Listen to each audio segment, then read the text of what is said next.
Hey, we're live the first time. The first attempt. Sweet. I'm not even ready. I got a piece of cardboard up on this window. It looks clear. Everything's good. Everything looks good. I'm going to wait. Lithic Man, hello. Lithic Man, you're the first one. Awesome. I gotta be able to send out some digital door prizes, right? I gotta figure out what to do. Matthias Melander, we have we've got an international in the house already. Stidley Designs, hello, hello. Denmark, right? Matthias, you're from Denmark? Bren says, howdy. Jim Cooper's here. Lithic Man just got a notification and thought I've got to be better about tuning in. There you go. Yeah, I just reminded someone. Someone said, I don't want Seb to be narrating these videos. I mean, you've got a better voice than she does, but I never see him in the live stream. I do live streams. I don't think I have a better voice than her, though. Matthias says, I'll probably get the book soon. And yes, Denmark. Yeah, all right, cool. I still remember some things. Yeah, that book would be awesome because then I could copy some real artifacts. Lithic Man says, how have you been? I've been doing good. Yeah, it's summertime. Usually summertime, psychologically, things are very nice because the sun comes out. I actually found out that the squash plants that I had growing, I don't know where they came from, are actually pumpkins. Yeah, I'm going to grow my own pumpkin.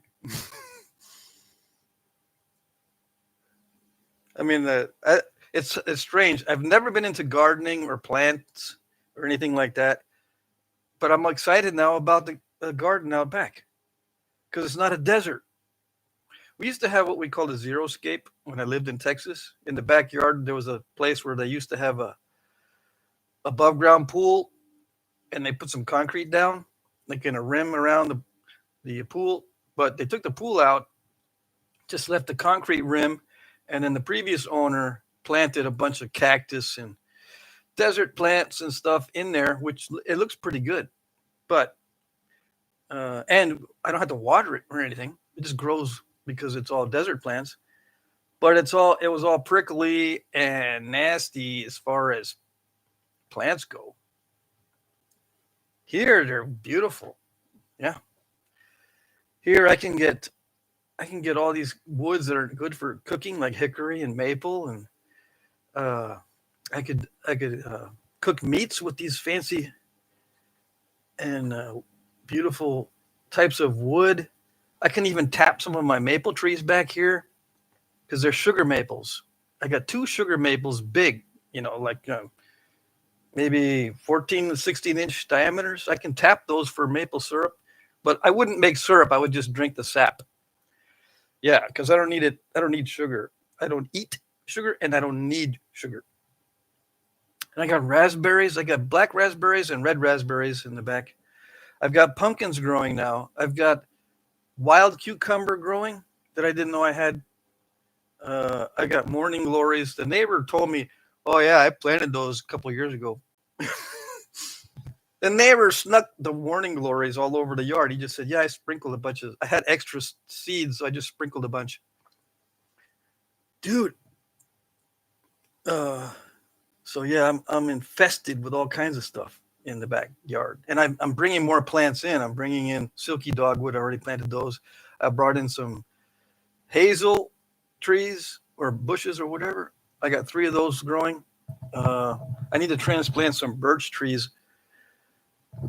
I brought in. There's a birch tree out front, and it was dropping seeds or whatever. So little birch trees were coming up in my yard. So instead of mowing them down, I pulled them out and replanted them. So those are growing. And then I've got viburnum bushes growing.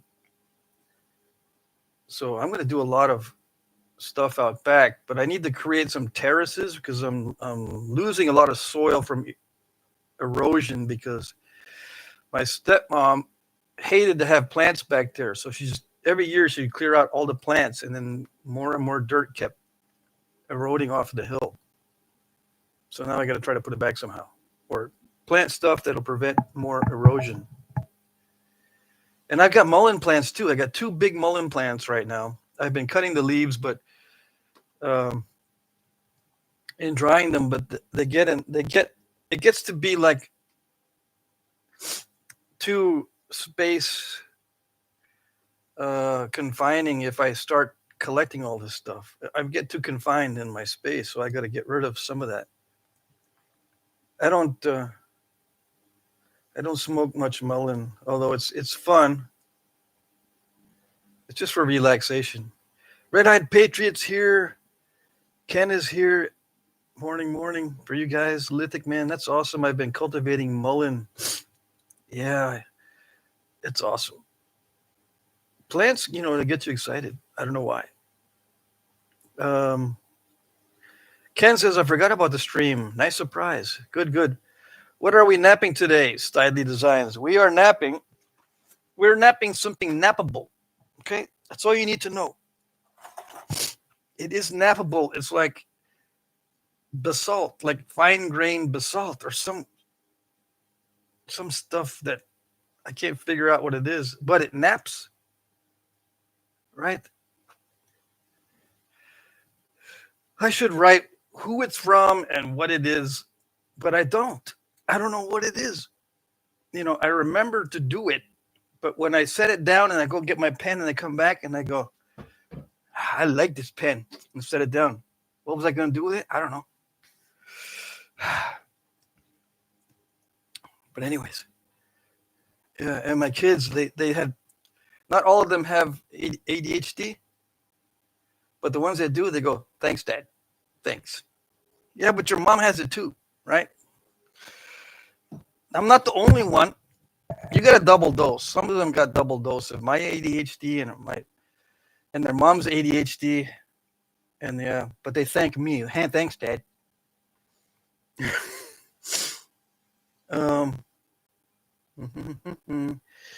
Okay, so the first hour I chat. Okay, so if you're new to this, I chat the first hour. The second hour is when I nap. Okay, so the first hour, ask your questions, make your comments and complaints, talk about the channel, maybe what you want to see and what you don't want to see, right? And super chats. I should be promoting the super chats. You know what? Those are like little donations and stuff. I was just watching another channel. Andrew Branca. He's a lawyer, right? He's a rising star in the commentary, legal commentary. And he says, I'm not going to do an afternoon live stream unless I get like 15 super chats. And I'm going, dang, that's kind of smart, right? Anyways, I'm not going to demand that I get super chats, but I could. I might not nap unless I get at least 1 super chat. I don't know if that would be a good idea. I like the live streams, and I don't monetize the live streams. Right? But if you want to super chat, it shows up better, especially if you have a question. I won't miss it because it highlights it. All right. What did I miss? Okay, yeah, everyone said hi to everybody. We're all getting to know each other now, and we're talking to each other, and I see you guys on each other's channels and stuff. If you don't have a YouTube channel with stuff on it, put at least one thing on it. That way we can all start commenting, okay, on your channel. And we can send you messages and stuff on YouTube, right? But not private messages, but comments. We can comment to you on YouTube or make comments that you'll see on that one post. All you need is one post, and the comment section on that one post can be filled with thousands of comments.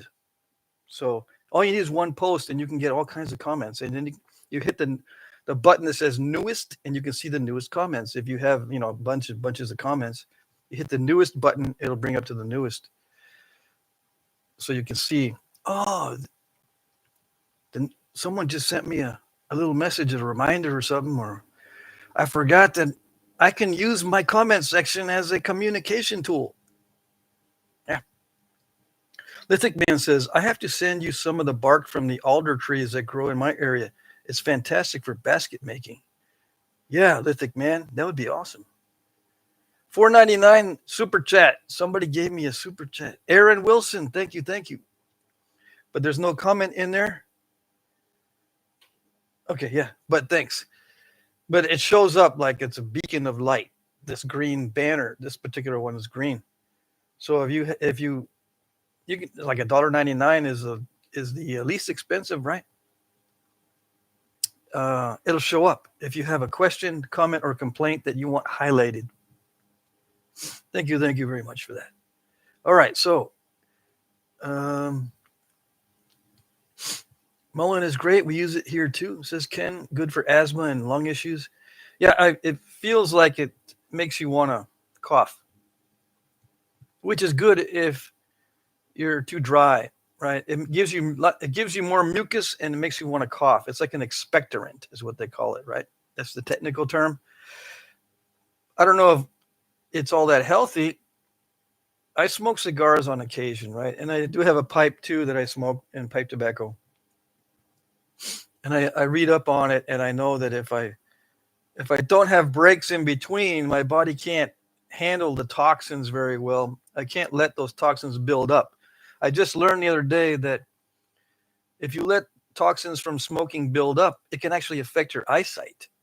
I didn't know that. It affects the blood vessels in your eyes, and sometimes they can hemorrhage, and you'll get blood inside your eye, and it'll be like floaties, or you get a retinal detachment because the toxins somehow weaken the blood vessels, or they affect the blood vessels and the tissues in the eyes. I did not know that. Alina Sundragon is here. Hello. Who else is here?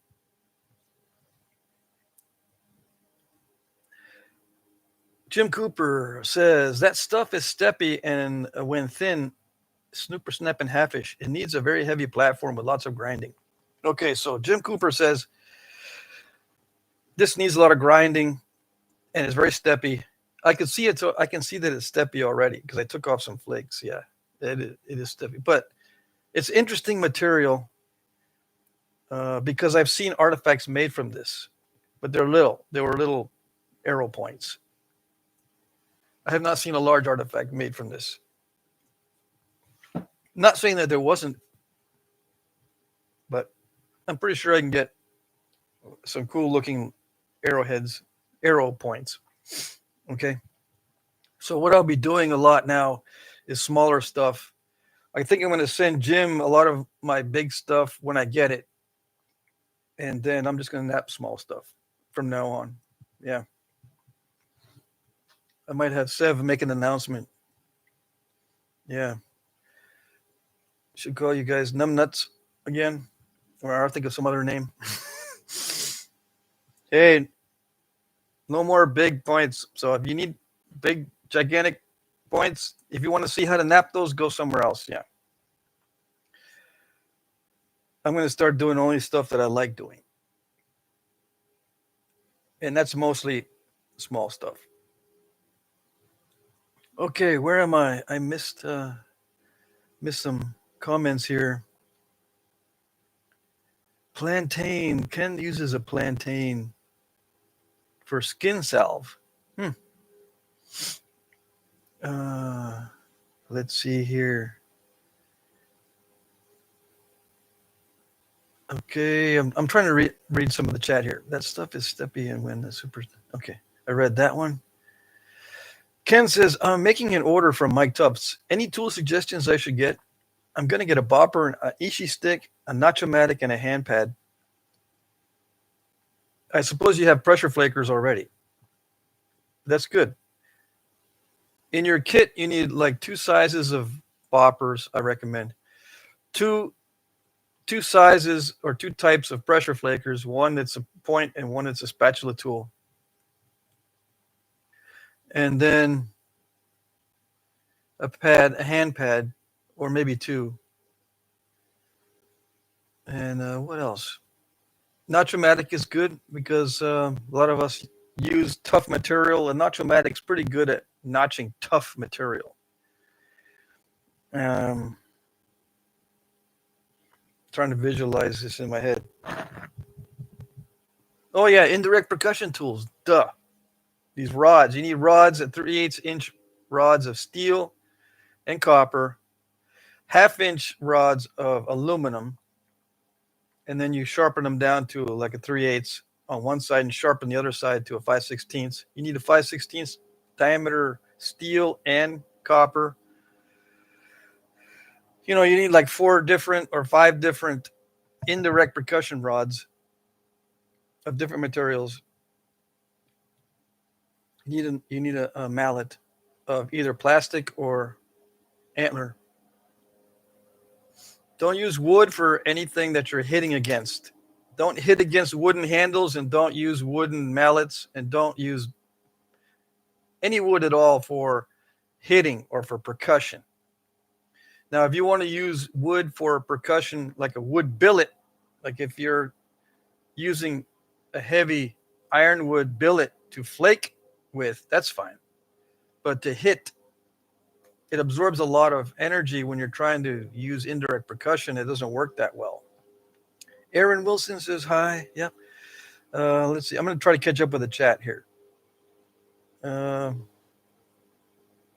Lithic Man is going to try to make a video later. Awesome.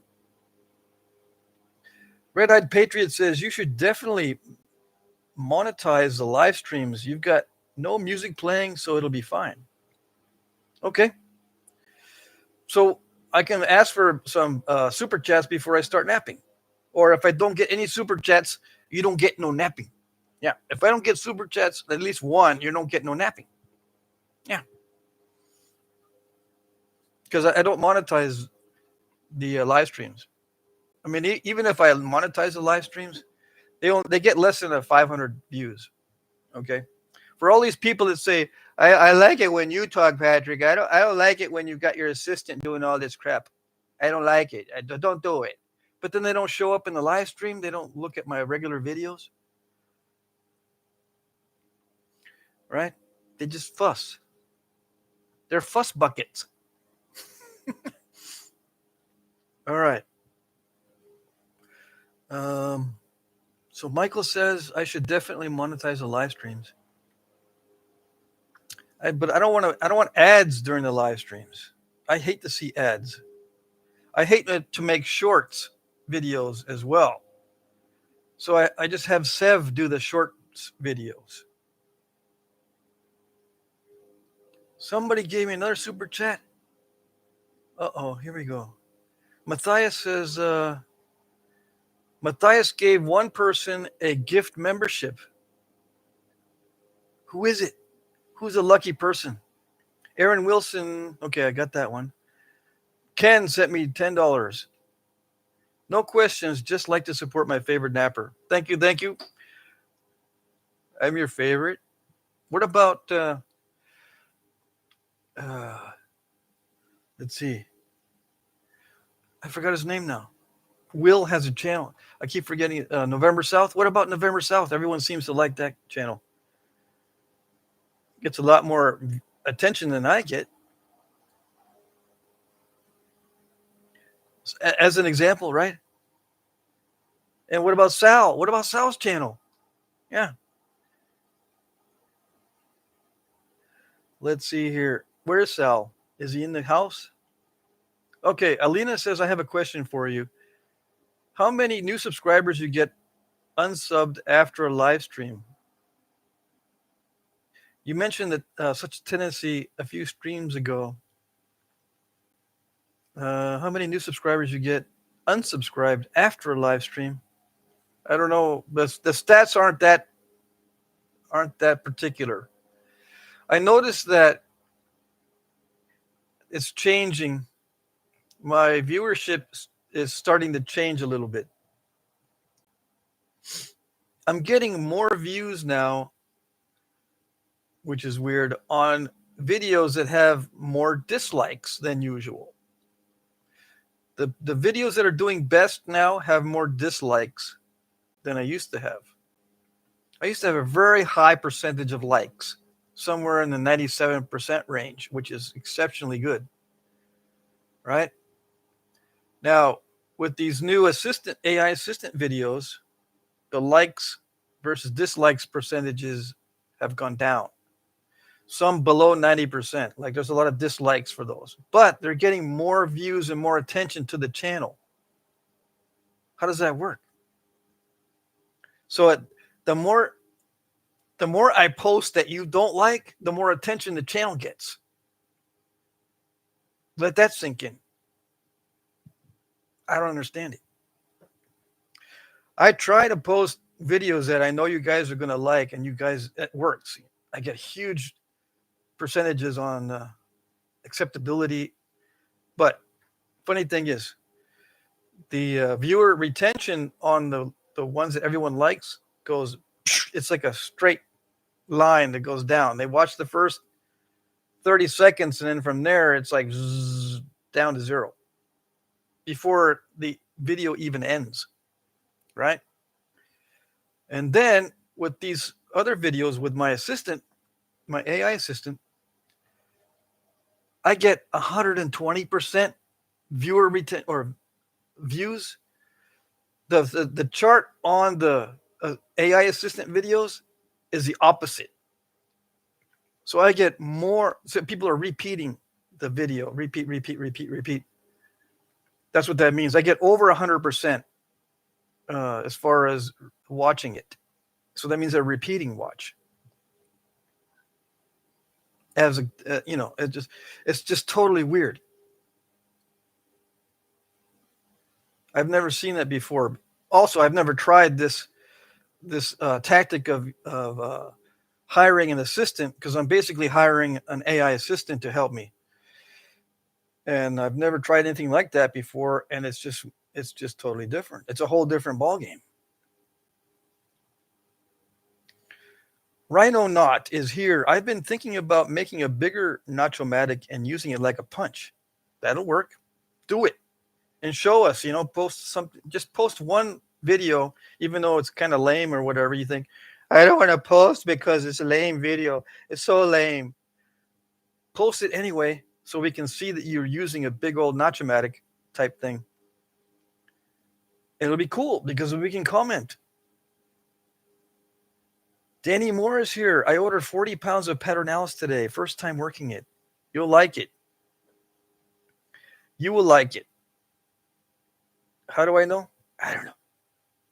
I've never heard anyone say, I ordered Paternalis and it's like the worst stuff I've ever seen, the worst stuff I've ever napped, and I don't like it. And does anybody want it? I've never heard anyone say that. So there you go. Jim Cooper says, I'm separating out all my sweet amoeba flakes as I sort my rock, Pat. That sounds like it's awesome because, yeah, I can use those. I know Jim Keffer. I haven't seen him for a few years, but I know him. Okay. Matthias says, I found my first hollow-based arrowhead the other day, and it's tiny, 24 millimeters in length, or almost an inch for you guys. Yeah, 24 millimeters is like basically an inch. Tiny, hollow base. Awesome. It'd be awesome to find one of those. Ken says, I smoke pipe tobacco sometimes too, like a good cigar as well. Daily weed and cigarette smoker. Oh, dang. There's a lot of smokers in here. In case you don't know. Aaron Wilson says, I'm making a large laurel leaf point for my father. I purchased a large tabular piece of Georgetown to do it. Would you heat treat the biface or leave it raw? The material should be good quality. It depends on the Georgetown. A lot of Georgetown is extremely good, but I'd say 30% of it is not good. It needs heat. Georgetown ranges. It's on a spectrum from crappy to really, really, really good. You know, like on a, I don't know how to compare. I mean, I don't know what to compare it to, but the Georgetown that I've gotten all kinds of. I've tried to buy as much as possible and get as much Georgetown as possible so I can sample all the different types. And it ranges from being able to thin it down extremely well and with flat flakes. Amazing. It doesn't curve as much as a lot of other jerts or flints. But at the upper range, you can make long, flat flakes, which is good for fulsome production if you want to do that. Or just as a newbie on a slab, knapping with pressure flaking, you can make long, beautiful flakes on high grade Georgetown. On the opposite end of the scale, it snaps in half. It's very steppy. It's very crunchy on the edges. You can't get flat flakes because it curves way too much. It dives way too easy. Or the other bad thing, see, on the bad side, it forks into two different camps. On the bad side, you got the side that's snap in half-ish and divey and crunchy. And down here, it's too hard to get any kind of flaking on it. The divey stuff, you don't heat treat that. The stuff that you can't get flakes on, the Georgetown, you can't get the flakes to travel. That's the stuff you heat treat. And it takes, I think, 350 degrees Fahrenheit for 4 hours on the low end. Some of it needs 450 degrees for 12 hours, as an example. But there's a big range of what it responds to. Yeah. You have to experiment. AA Ron says, AA Ron received the gift membership. There you go. Congratulations. Nacho Matic says Danny Moore. Jim Cooper says, I think we have talked before. Okay. I'm going to go to the end of the chat so I can catch up. Ken says, now that I've made my first glass point, I have to make one from my obsidian. Yes, yes. You'll actually like obsidian better than glass, I think. It's a little more interesting. Obsidian's a little more interesting than glass, I think. Blanco, E25, Eric, hello. Good to see you. Let's see. It's interesting. Most people don't stay for the whole show, says Brennan. Yeah. The videos that get the most likes have very little people watching by the end of the video. I don't know why that works that way. But on my newest videos that people don't like, the viewership just keeps getting better as it goes. I think that because they're hitting repeat. Let's see here. Stone Hook is my second favorite channel. Awesome. Danny Moore says. I just got a comment from someone that says I can't understand Stone Hook. I just got a comment like a few days ago. Someone told me, I love the channel, but I can't understand what he's saying. I said, yeah, he's a student of the Carl Childers School of Southern Talk. Yeah.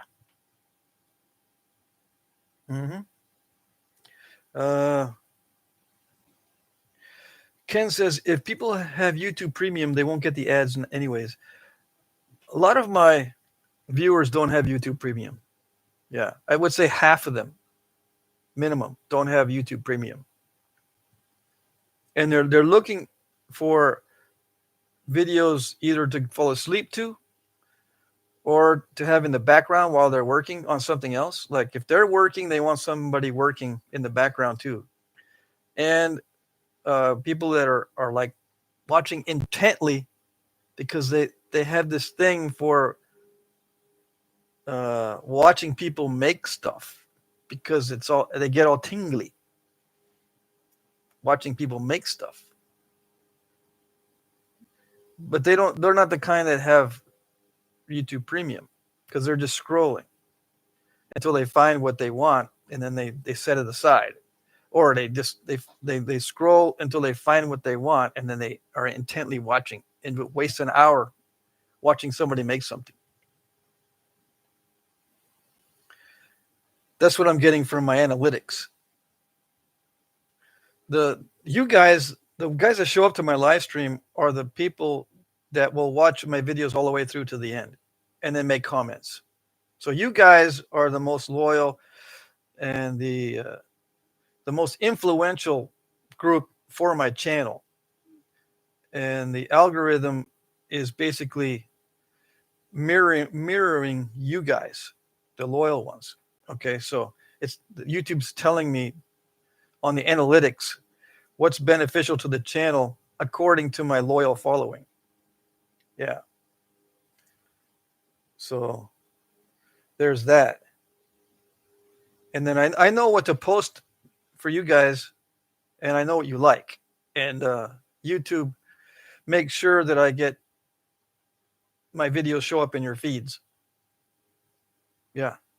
But for some reason, I think what happens is you guys get a notification, you tune in, and then you say, okay, I'll watch this later. I don't know how you save it. Usually what I do is I hit the like on the video, so it shows up in my likes and it shows up in my history. It shows up in those two spots, and I'll watch it later. And sometimes I never get back to it. Like if I see an interesting video, I'll watch it for like 5 or 6 minutes, and I say, okay, I got to go. I can't be watching the whole thing. It's like 30 minutes or 45 minutes. So I'll just hit the like on it. If I haven't subscribed to it, I'll subscribe, and then it shows up in my history and in my likes, and I'll get back to it later. I think that's what happens to a lot of you guys too. You don't get back to the video until much later, so it shows a decreasing interest in the video. It kind of makes the video analytics kind of screwed up. Yeah. But YouTube makes sure that my videos are in your feed or your notifications in most cases. Most of my viewers are finding me through searches and not notifications. They'll search Google, they'll do a Google search and it comes up for Flintknapping. Half of my viewers are in that bucket. Hey, Marty sent me $9.99. Buckskin NYB. Thank you, thank you. Awesome. No question though, right? It's just a banner. No questions, comments, or complaints. That's fine. Thank you, thank you. So it looks like I'm going to be napping. Yeah, I got at least one super chat.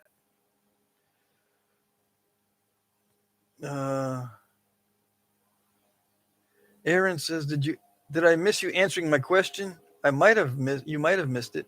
Let me look back and see what your question was, Aaron. I'm going to see if I can find it.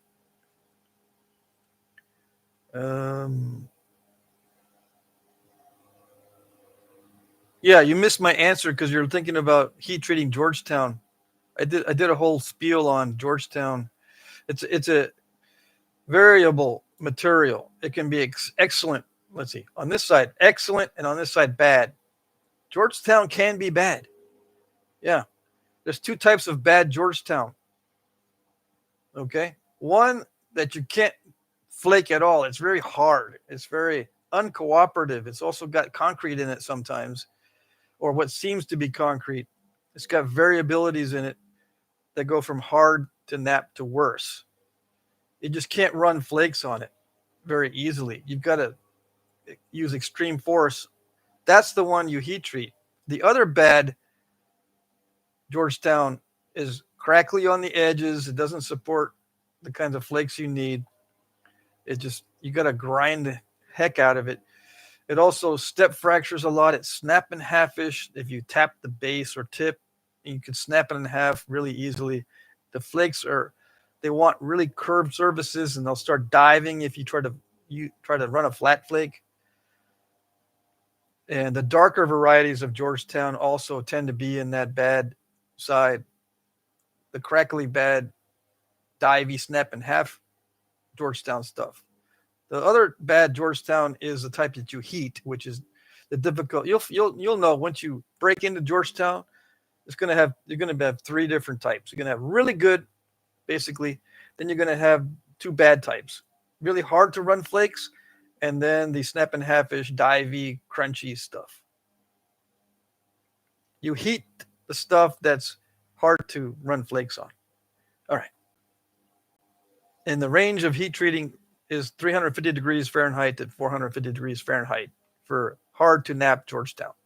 And does it get better? Yeah, sometimes it gets even better than the best quality Georgetown, believe it or not. It goes from the worst possible Georgetown to some of the best possible Georgetown after heat treatment. But you've got to know what temperature that particular batch will heat at. So you have to experiment with the flakes by heating flakes at different temperatures. Okay. Don't heat the whole batch all at once. Jim Cooper says, Lithic Man, I think we talked before. Okay. Let's see. What else did I miss here?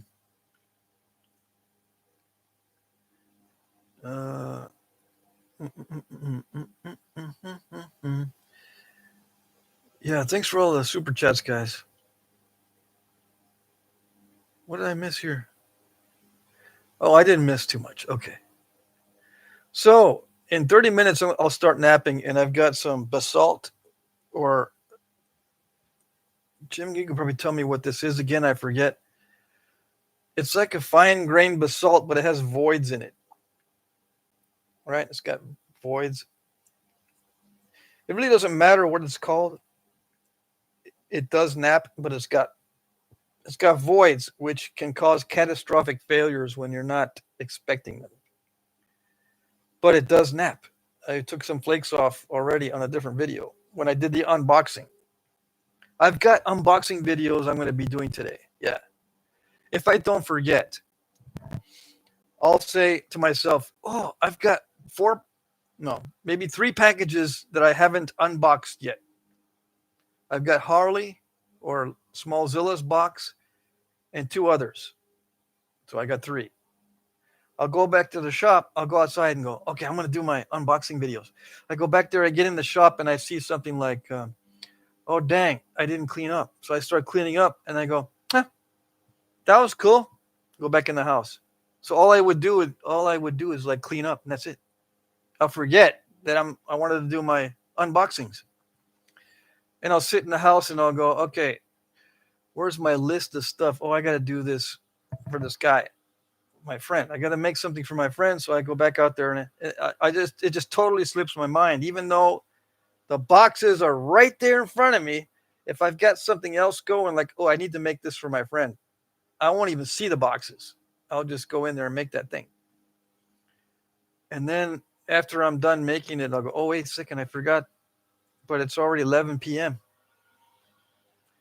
I guess I could do my videos at 11 p.m. like I did last night.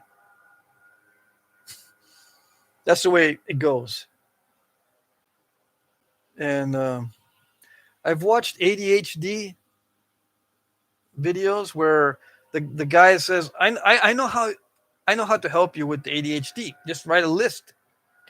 If you have to hang a notebook around your neck, do it. That notebook would be so full of stuff at the end of a month that I would say, I can't use a little notebook. I got to strap on a big clipboard onto my neck. That's not going to look good. It's insufficient. So I've got notes everywhere. Everywhere that I set up to do stuff, I've got notes. And sometimes I actually write it on the pads that I use. Like I use a pad on my dining room table so I don't mess up the table with ink, or if I cut something with a utility knife, I'm not going to mess up my dining room table. I've got stuff written down there.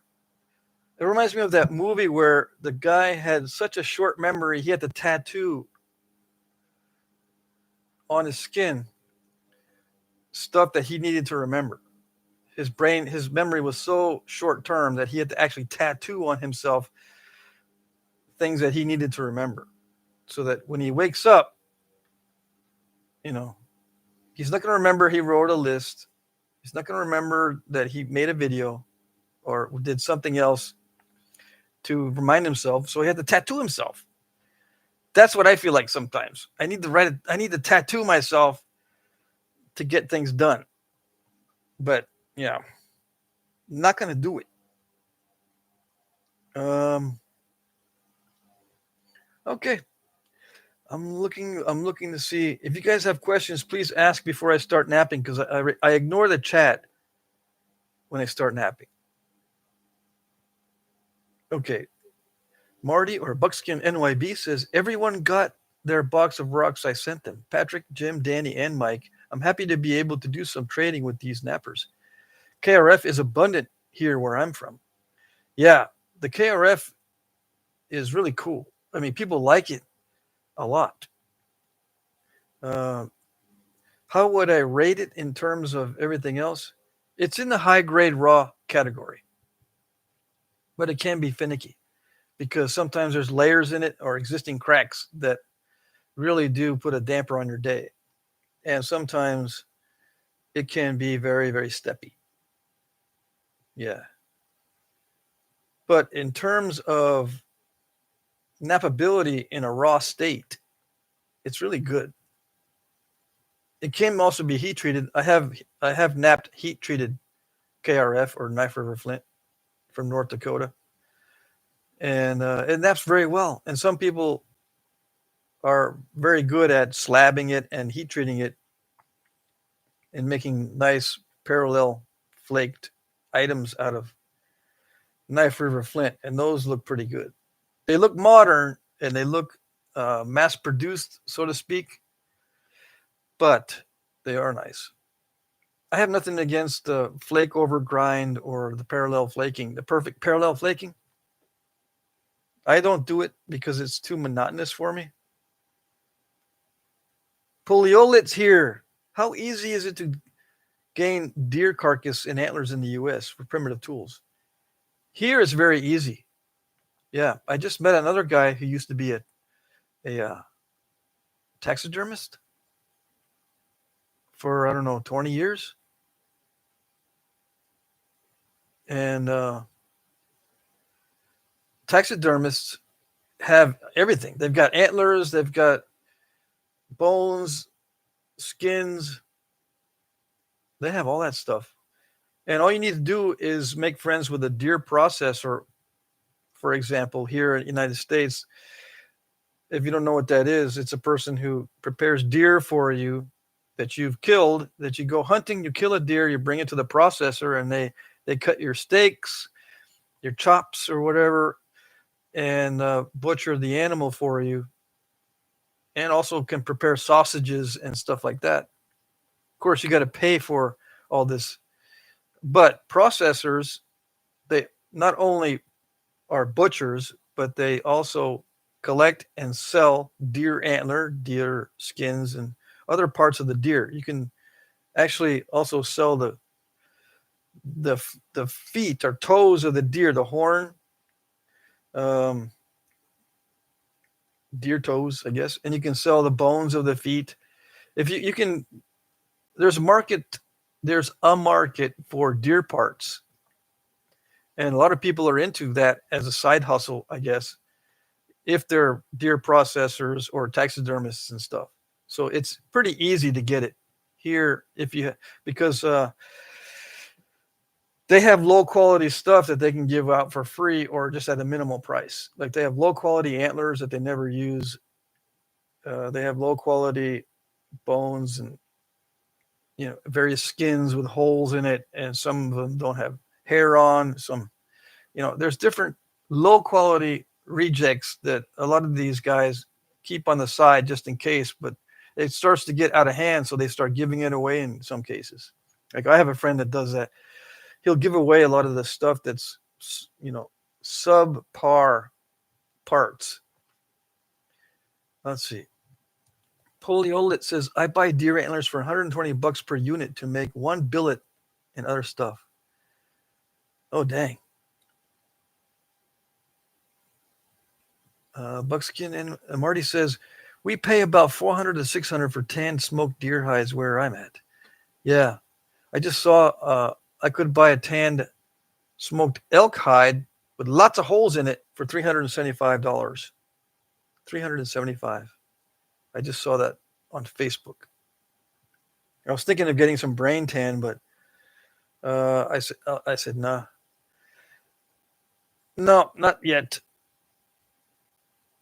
Rhino Knot is here. Notes really helped me get organized, but I have like a dozen notebooks plus a couple of notepads and a stack of Post-its, all with their own purposes. Yeah, I know how that is. Exactly. Johnny Waring says hello. See, 26 are in the audience. 26 people. Let's see. What are we napping today? I think, let's see, 2:33. That was 6 minutes ago, 5 minutes ago. We're napping some nappable stuff. We're napping something nappable. It looks like basalt, fine grained basalt. I don't know. It's got voids in it, so I've never seen basalt with voids like that, so I don't know what it is. It's just it's crunchy, voidy, nappable stuff. Crunchy, voidy. That's what I'm calling it, crunchy, voidy. Ken says, I buy whole deer for $150 CAD in Canada. See, help out Poliolit, and he needs some cheap stuff. Yeah. That's way too expensive. To pay $120 just to make a billet and some other stuff. That's way too expensive. I was in that boat too when I first started. I didn't know anybody that was a deer processor or taxidermist or a hunter, except my brother-in-law. He was a hunter, still is a hunter. My brother-in-law and my nephew are hunters, big time deer hunters, and but they always save all their stuff and then buy the mounts. They send their deer to the processor. They get all the meat and everything, plus they have it mounted. They're very picky about what they shoot. So I could never get stuff from them because, I got nothing left over, dude. Okay, yeah. Don't worry, I'll find it somewhere else. Yeah, can't be that hard. Guess what?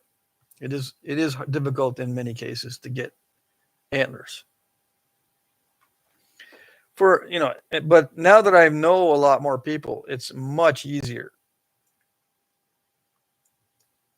Alina says, Poliolit, try to befriend national park keepers. They can give you stuff they find. I got an old moose horn that way. It was partly sawed and weathered, but it's okay for billets. I think it was partly chewed on, right? Not sawed. I don't know. But yeah. Jim Cooper says Moscow hide and fur is reasonable for skins of all kinds, but their antlers may as well be gold plated for what they charge for it. Yeah, Moscow hide and fur.com, right? MoscowHideandFur.com. I think that's their website. I've bought skins and stuff and feathers off of that site. They have like number 2 and number 3 low quality craft grade skins, and they have lots of feathers usually. That's where I used to buy my stuff at first. And there's another outfit that's very similar. I can't remember the name of it. And then there's always eBay for antlers and split antlers and feathers and stuff. And now Chinese suppliers are on eBay, and you can buy tons of feathers for cheap, especially pheasant and duck feathers and goose feathers from Chinese suppliers on eBay. It might take 4 to 6 weeks to get to you, but it's so cheap that it's worth the wait. So now I have a lifetime supply of pheasant feathers, and I was very happy. Yeah, I bought like 400 pieces twice. I know I shouldn't do it. Graylin, good afternoon from Southwest Louisiana. Are you going to go to the Niblets? Aaron Wilson said, I'm still laughing about your new terminology, the antler people. It's not new, though. The antler people terminology is not new. I just haven't used it in a while because I don't normally talk smack about the antler people anymore. But doesn't mean that Sev won't do it. Who is Sev? Where you been, dudes? Tommy Taylor, Graylin Landry. What parts of Southwest Louisiana? I have a lot of family in and around Huma. Is that how you pronounce it? By a lot, I mean a lot. My mom was one of 14 kids down there. See, there you go. I like it. Communicate with each other because there is a lot to be said for networking, right? Getting to know different people who do this kind of stuff. The more people you know in this community, the better off you'll be. Yeah, don't isolate yourself and don't stay isolated. If you hate being around people, at least you can be around online people, right? You don't have to be around people in real life or in meet space. You can be in virtual space around people, right? I understand what that's like because one of my sons is like that. He hates to be around people. It's just overstimulating and it's just awkward and it's also very irritating. So I understand it. Graylin says, yes, sir, I did. And we have another in October. See? Good. Jim Cooper says, I live about 10 minutes from Moscow. From Moscow, hide fur? Or I don't know what that means. So, yeah, Aaron, the antler people thing is an old thing on this channel. And I used to get criticized for being shallow and being nasty and rude for saying stuff like that. And those are some of the nice terms. But I'm going to start up again. Okay? Because the antler people, like somebody said, I forget who said it, they're like the vegans of the Flintknapping community. I don't want to offend any vegans because I know people that have to be on that diet or else they get sick. It's fine. But it's just an expression, okay? The antler people are like the vegans of Flintknapping. Okay. Poliolit. I tried turkey feathers for atlatl spears. Turkey rocks. Also can say copper billet is better for obsidian. Nice. Try to get your hands on goose feathers. Those big goose feathers. And you'll like those too. Those are actually better than turkey feathers, I think. Goose feathers are better for fletching atlatl darts than turkey feathers. Because they stand up better. And if you're used to hunting or fishing, of course, near water, or if it rains a lot where you are, or if it's extremely humid where you are, but you still go out hunting and fishing, use goose feathers for your fletching, for both the fishing arrows and for your hunting arrows. They hold up a lot better under bad conditions. Yeah. And for European style archery, goose feathers were used quite often. And they're cheap. You can get a supplier from China. If you need the link to an eBay outfit that sells goose feathers for cheap, I'll give you that. Just remind me in an email.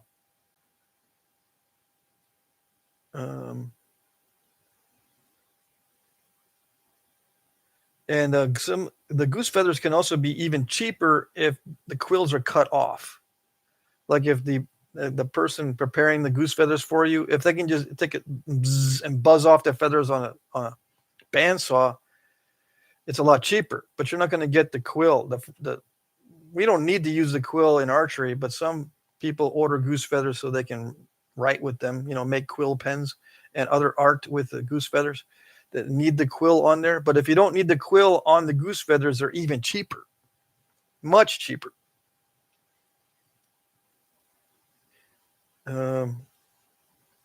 Mike Mason says, how can you have any pudding if you don't eat your meat? Yeah. See, my diet's totally opposite from vegan. I get sick, and then dementia when I'm on a carbohydrate diet with low protein. I have to be the opposite. Extremely high protein and extremely low carbohydrate. 5 grams of carbohydrate per day for me is my maximum. If I start eating more than 5 grams of carbohydrate per day, I start getting sick and I get these symptoms of early onset dementia. Believe it or not, I don't know why. What kind of sick do I get? I get gut issues where I get this chronic fatigue I just feel like it's coming from my gut, my fatigue, if I have a lot of carbohydrates. Yeah. What else? Oh, yeah, blurred vision. I get blurred vision. I get these little shimmerings also, these little shimmering migraines in my eyes. Bad mood. I already have dysregulated emotional issues, right? So if I have an emotion, I experience it very intensely. So when I'm on carbohydrates, it's even worse. Like I'll get triggered by something, either get frightened, angry, or whatever it is, immediately, like a shock. If I'm, eating lots of sugar, for example. Whereas if I'm not, those emotions are not as intense. I don't know why it is. And other factors too, like if I have too much sugar, I can't think for long periods of time. It's just short bursts of thinking, so to speak. Anyway, I know I mentioned this kind of stuff because some people are like that and they don't understand why. And it's because of what you're eating. In many cases, not all cases. Sometimes it's related to something else. Ozzy Osbourne is gone. Yes, I heard about that. Yep. Jim Cooper says, Moscow Hide and Fur is based in Moscow, Idaho. I live right by there. I see.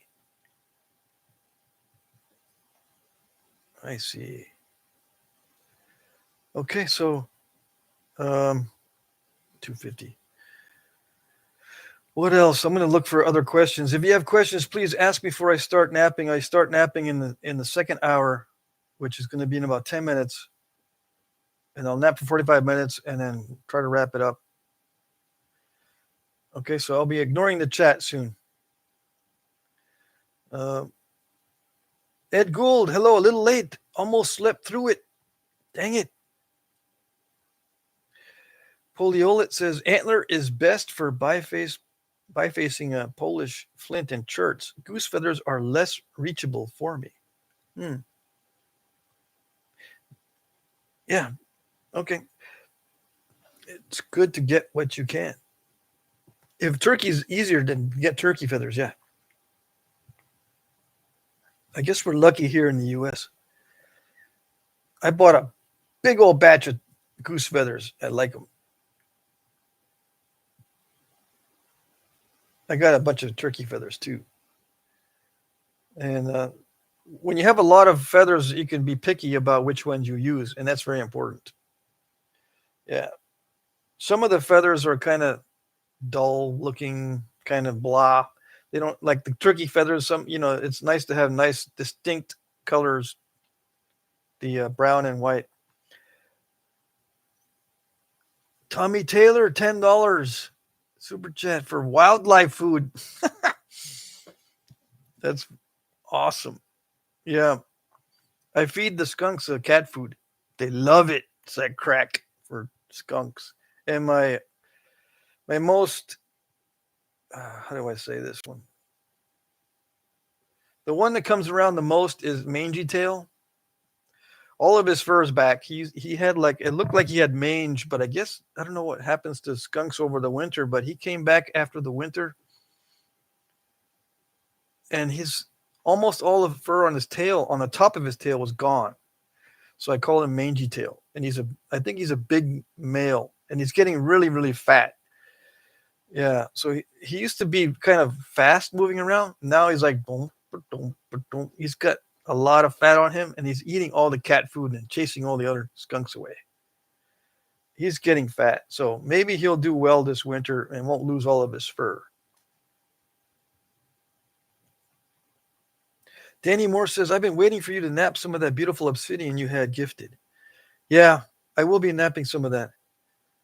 For sure. Yeah. I'm just working on side projects. Yeah. If I do napping videos, I gotta wait until late at night. And if I'm too tired, I won't do it because I'll mess up when I'm napping. Right now, I'm working on bullhead flint. But yeah, I got a bunch of nice obsidian that I was gifted. Yep. I will be napping all that stuff eventually. I just got side projects that are gumming up the works. I mean, it's gumming up my life, my napping, my videos. It's gumming up everything. So, at the time that I said, "Yeah, I'll do it," I got all excited because some of these projects I actually do like doing. But it's starting to gum up all the works. It stops me from traveling. It stops me from making videos. It stops me from doing, because I had to prioritize it. And when I do that, I can't be doing too much else. If I try to cram everything together, I end up breaking stuff. So my failure rate is like maybe 1 out of 10 pieces I'll break. If I start cramming everything together and just trying to knock it all out, my failure rate goes to about 1 in 4. 1 in 4 pieces will break. And I can't be doing that. No. So I got to hold off on the videos. Except for the live streams. I'll do live streams and updates, and I write every morning.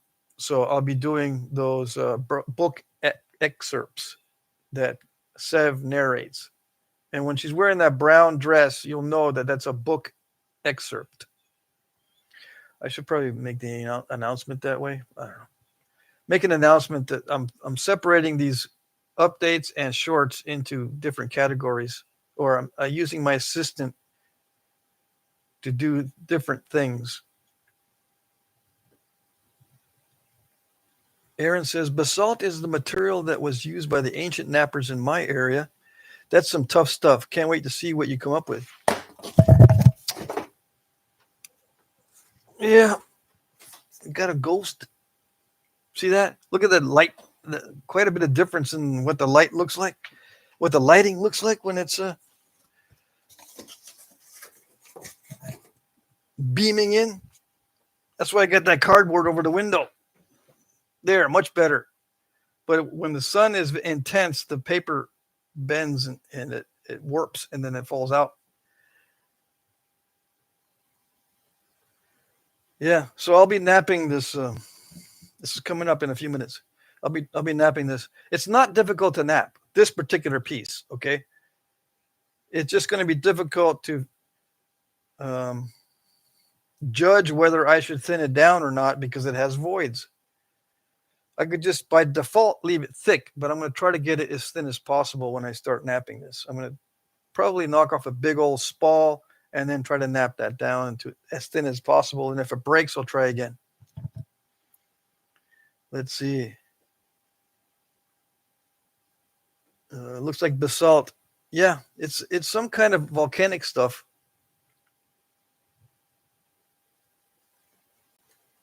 It doesn't. It's not too bad. You know, it's not going to give me much of a problem, except for the voids. Rhino Knot says, I know the old boys in Norway used basalt for heavy axes. Yeah, this is a different kind of basalt, though. Okay. Not all basalt is created equal. So I want everyone to know this. Stones are not consistent. just because I said it's a basalt doesn't mean that all the basalts are going to be like this. No. I think maybe 0.5% of basalts are like this, which is very few. Most basalt is so cruddy you can't nap it at whatsoever. Yeah. Most basalt is stuff that they use for like hot stones for massage therapy that you put on people's back, for example. You warm up the stones. You've seen that? Have you seen that? Where you warm up stones and you put it on people's. You can go to a spa and get these little stones. Those are basalt stones. They don't react to heat. They don't blow up when you heat them up, for example. Stuff like that. Or landscape rock or aquarium stones or something like that. That's basalt, but it's not nappable. This is basalt and it is nappable. It ranges. So just because I've got this and I'm saying it's nappable, if you find something that looks like this, it probably won't be nappable. Okay, I want to make sure that's clear. I need to make a type up a little spiel on this so that we can reinforce it over and over and over and over and over that stones are variable. They are different. They're not the same. They don't nap like each other. They can be different within themselves. One side of the stone is good, one side's bad. One they can look identical and one naps and one doesn't whatsoever. One might need heat, one doesn't respond to heat. It's the same stones, but they're different. Stones are different. So just because I tell you what it's called doesn't mean that you're going to be able to nap that material that's called that the way that I'm napping it, because stones are variable. I don't know. I've got to drill that somehow, because no matter how many years I do this and how many times I say that, people still say, I want to know what that is, because if I find it and I know what it's called, that means I can nap it. No. You find it, you know what it's called, it looks exactly like what I've got, and it might not be nappable. Or it might nap totally different, like really good compared to what I got, or really bad compared to what I got. Yeah, okay? It's frustrating. It's really frustrating. But people, even after years and years and years and years of banging the gavels, stones are different, stones are different, stones are different, stones are different.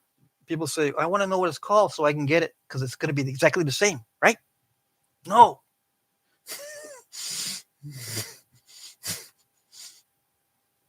It's so frustrating, it's funny.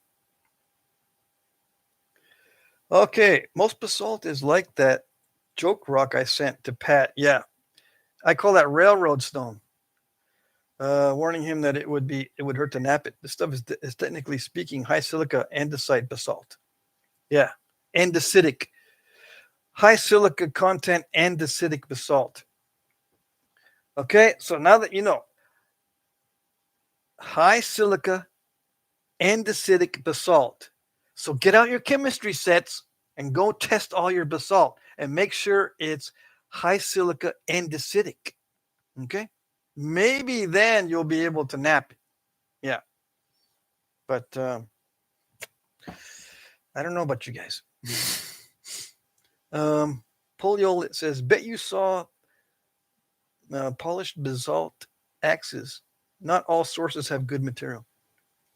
Yeah, I've seen the polished axes from Northern Europe, Norway, and other areas. Yeah.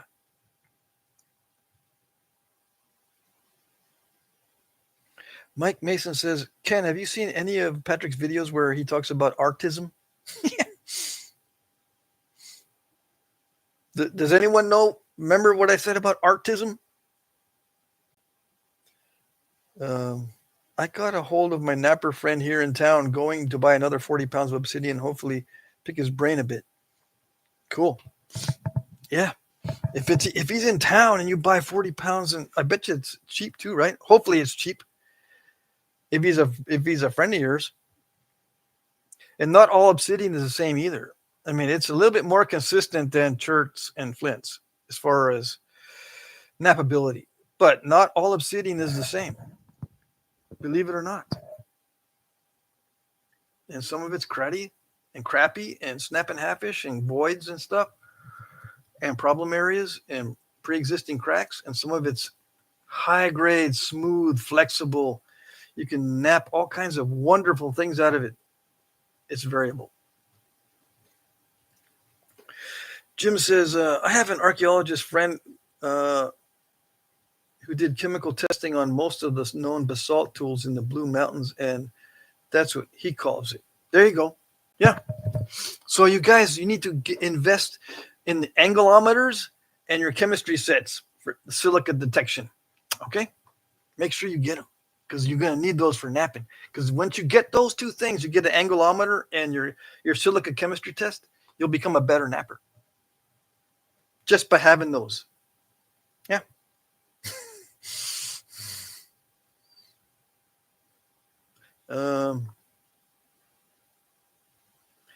Ken says, I know what you mean. I bought some coarse obsidian from someone else, and it was pretty terrible. Yeah.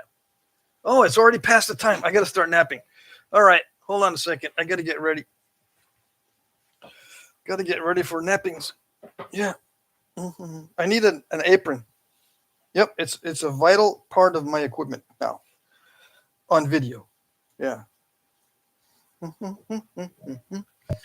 Let's see here. Am I far enough away? Are we going to be able to see? Is it too?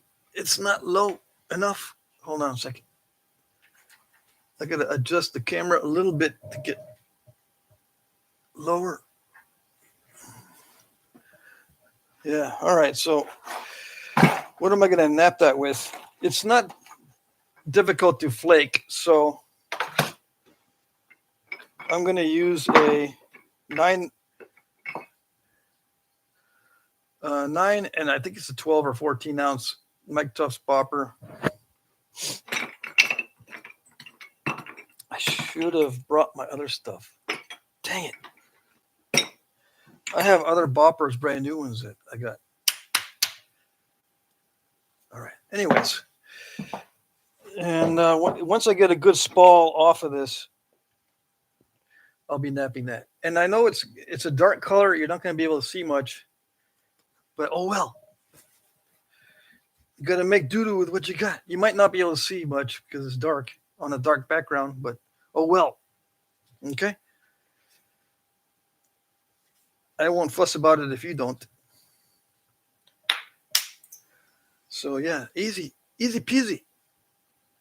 I can just mount that with a little bit of sharpening on a stick, and I have a point. Yeah, you got a point there. That's a point.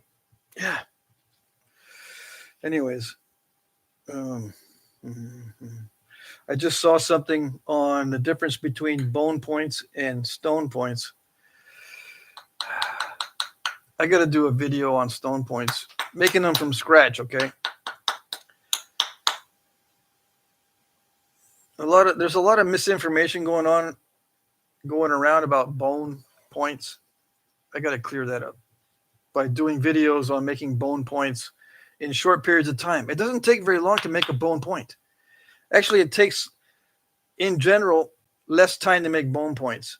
I could probably make 3 bone points in the same time it would take me to make 1 good stone point. But no, people say it takes too long to grind it. You're just not grinding it in an efficient way. Okay, that's all I'm going to say. Yeah. Okay, so let's see.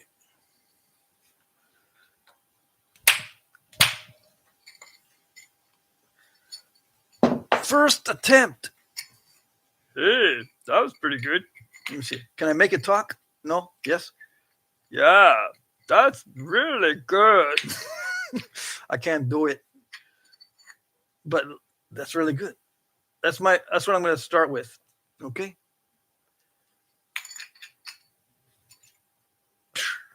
Easy peasy to knock off a spall, right? But look at that void in there. All right, so I'll be ignoring the chat. Oops. There was a flaw. There was a flaw in it. So this is a crud flake or a crud piece. I'm going to try to nap this. It broke right where there's issues. Yeah. And if I was expecting a long point, I would need some tissues for those issues. I'd be crying right now going, oh, I thought I was going to be a long point. And dang it, I can't even abrade it without it breaking. Yeah. I like it this size. So there, that's what you get. Mm-hmm.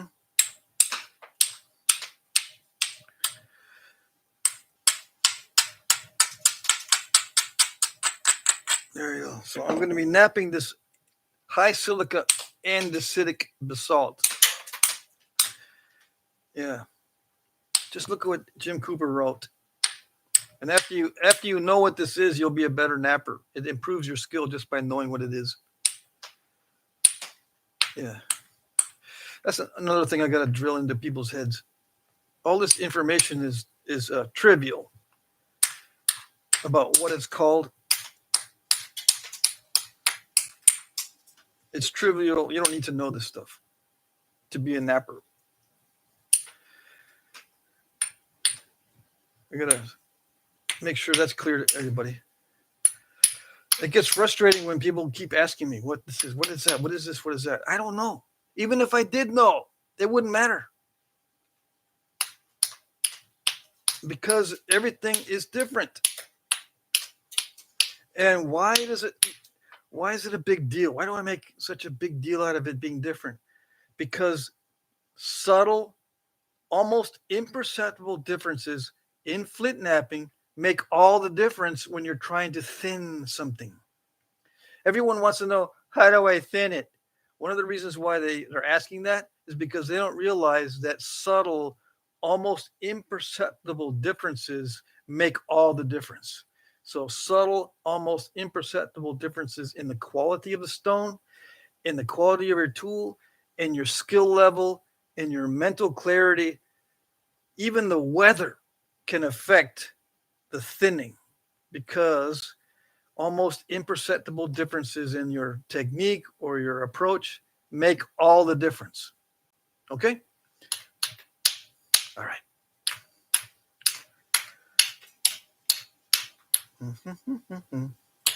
And as you get more experience, you're able to make points pretty fast and adjust to all this.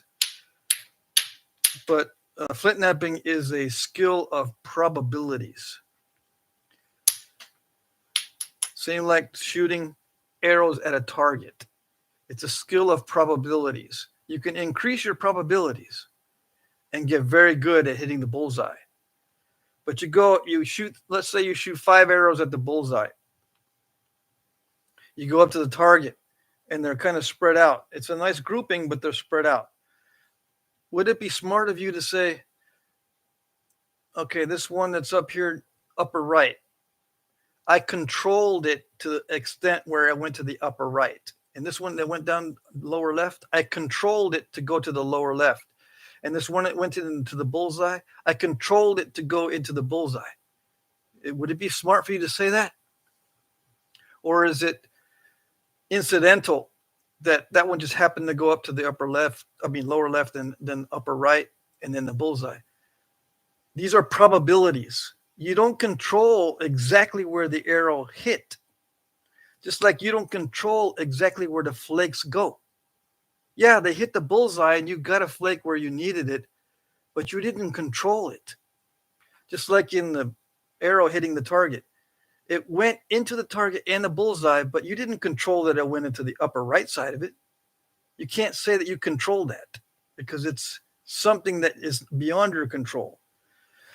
But archaeologists, for some reason, not just archaeologists, but researchers, they think that they go up to a target and they look at the spread, and each and every place on there is an intentional thing. It's intended to go up to the upper right. It's intended to go to the lower left. It's intended to go into the middle of the bullseye. All of these are controlled just because that's what they say about flakes. The flake went this far or overshot because it was controlled to do that. It's not. It's directed, and you live with what you get. and you can narrow your grouping down to the bullseye only, so to speak, like flakes. You can narrow down the possibilities so that you get something within the bullseye, but you didn't control everything. Okay, and sometimes it doesn't work. Sometimes, like when you're shooting, like I have trouble with eye dominance. I'm usually left eye dominant, but sometimes it switches to the right, and I'm off with my shooting.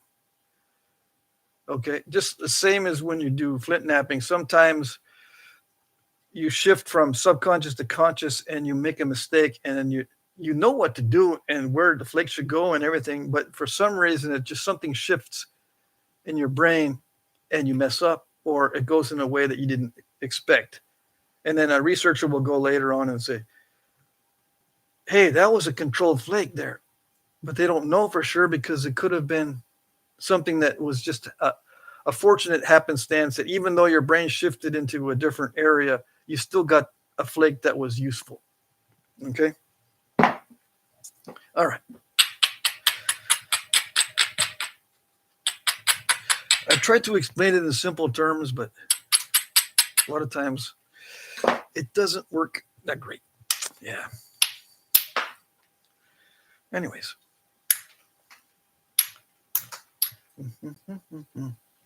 Yeah, I'm in the process of writing a book for, it's mainly with the lessons I've learned from helping people to learn flint napping.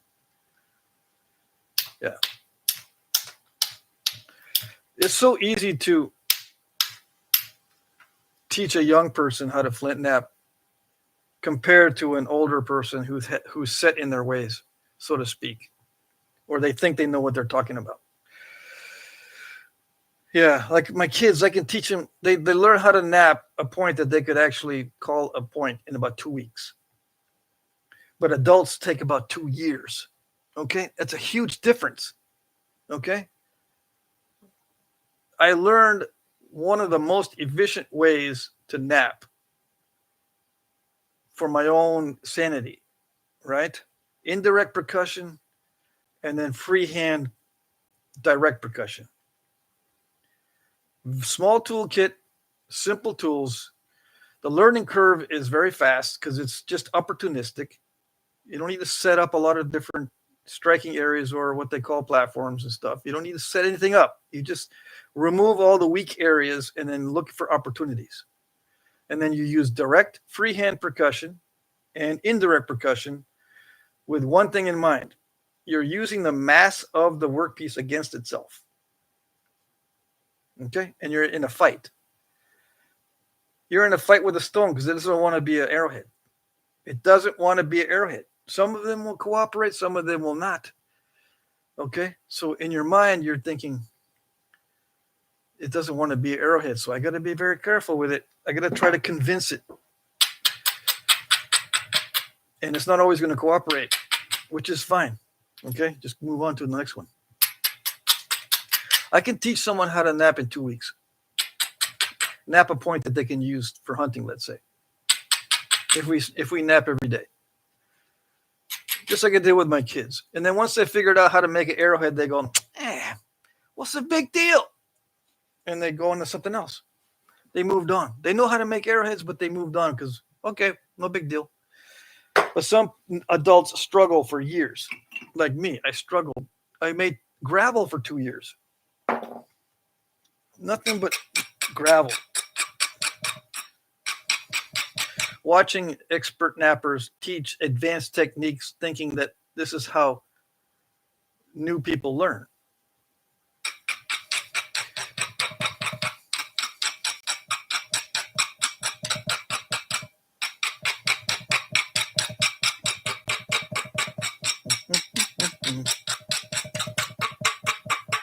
All right.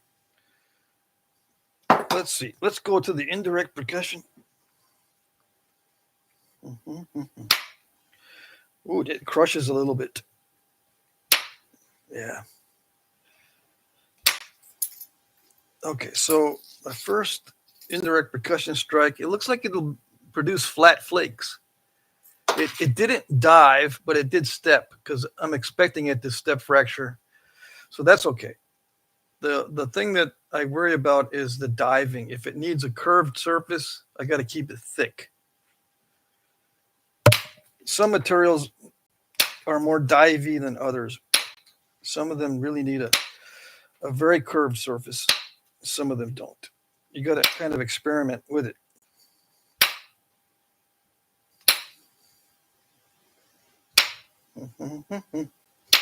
Yeah, a lot of guys coming to watch my channel when they've already been watching other channels for a long time. And they'll want to know what type of stone. What type of stone is it? What temperature do I heat treat it to? What's the recipe? And give me some pointers that I can use to nap that help me be more successful. Give me some pointers.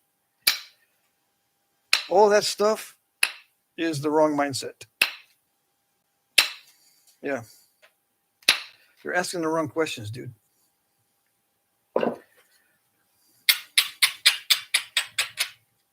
Mm-hmm. You'll learn after a while on this channel that those are not the kinds of questions that are needed to be answered for you to become a better napper. Yeah. I don't know what pointers you need to improve your particular skill or for your particular mindset. People learn in different ways. So I can't give you pointers that are guaranteed to help you. What type of material is it? It's not guaranteed to help you if you know what type of material it is. And that kind of thing. Now, the kind of thing that new people do need to ask is, okay, who do I get stone from? Where do I get stone? Who do I ask for instructions? What are your sources for everything? What are your sources for your tools, your materials, your information? This kind of stuff. What books? Those you can ask, and I can guarantee that I can point you in the correct direction. But they don't usually ask those questions. They want to know what type of stone it is. They want to know the pointers to get them to thin points more effectively and stuff like that. Stuff that I can't guarantee that my answer is going to help you. But if you ask for like sources, yeah, that I know can help you. You just have to, when it comes to napping, you'll have to practice. You have to learn by doing.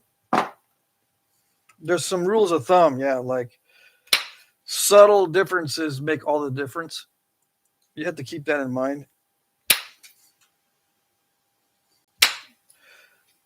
Sometimes, like my ex, I was gonna say the excerpt. What was I gonna say? The excerpt that I posted of a book says that your beliefs can be a hindrance to your ability to nap. Okay. Make sure you don't have any misbeliefs, because it can mess you up when you're napping, or it can limit you or keep blinders on you so you don't. So you're limiting yourself, and you don't explore other avenues or other techniques. Sid Johnson, thanks again for the videos and knowledge. You're very, very welcome. What knowledge did I give you? I want to know what knowledge so that I can know what's good and what's not. But thank you. $10. That's awesome.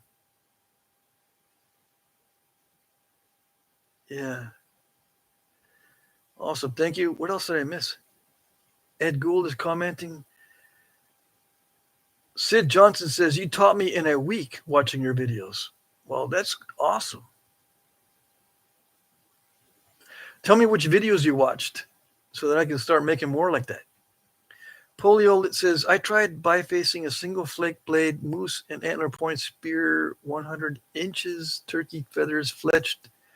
Best is bifaced for spears. Okay, so the lateral dart was 100 inches.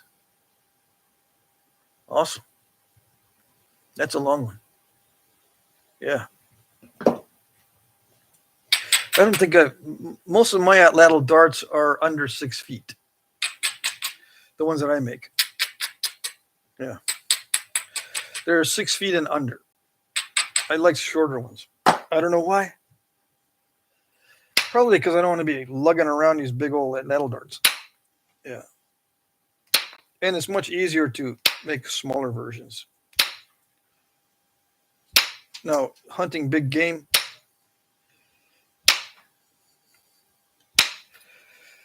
There are ways of hunting big game that don't require projectile points. Okay, so I would use those techniques. Back in the day, I would, instead of trying to shoot the big game, I would trap the big game somehow and then use my projectiles to dispatch the trapped animal. That's the way I would do it. Someone was saying something about, about bone points. The effectiveness of bone points for hunting is supposedly not very good. Yeah, supposedly. I got a question. See if anybody knows this. Let's see. The Mongols. Who was it? The first huge empire in Asia that involved horse archers. It was the Mongols, right? I think so. Genghis Khan, the Mongols. There's a difference between Huns and Mongols. I get mixed up. Anyway, I think it was the Mongols, right? Now, they had metal, but what did they make their arrowheads from mostly? This was the huge horse archer type of empire, right? That's what expanded the empire. They perfected horse archery and the use of horses in warfare. And the horse bows, the bows that they would use on horseback. What did they use for their arrow tips?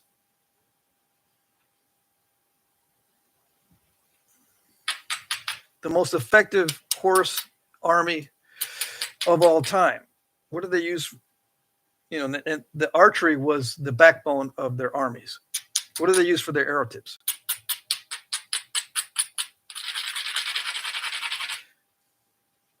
I think we can look that up.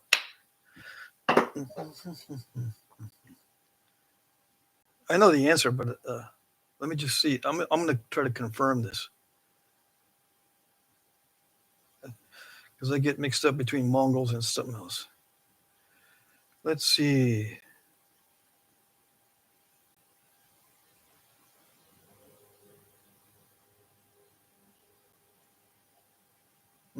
Hold on. There's going to be some dead air here while I'm doing this.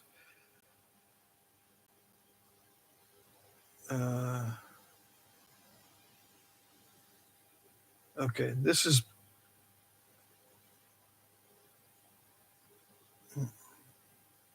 It might not have been the Mongols. Who was before them?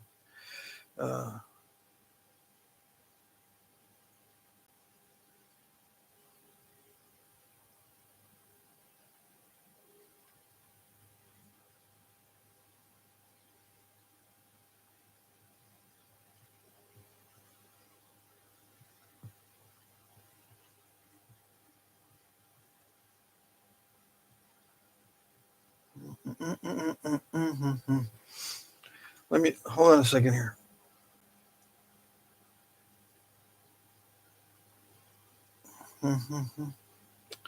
If I can spell, that would be best. Okay, let's see. Okay. It takes me forever to type this properly. Hold on.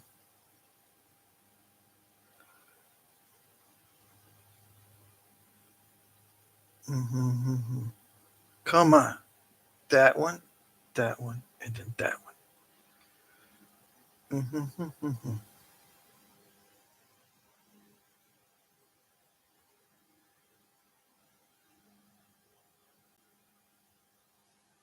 Mm-hmm, mm-hmm.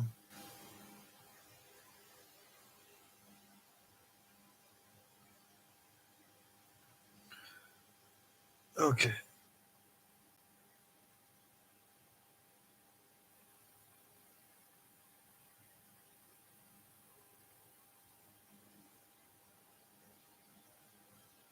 Okay, Huns. I guess the Huns.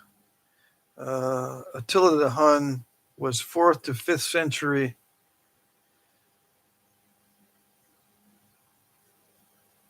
Okay, hold on a second.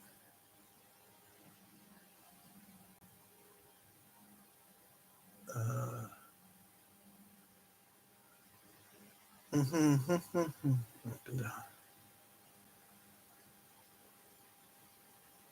See, I want to make sure I ask the question right because I could have messed up on the question.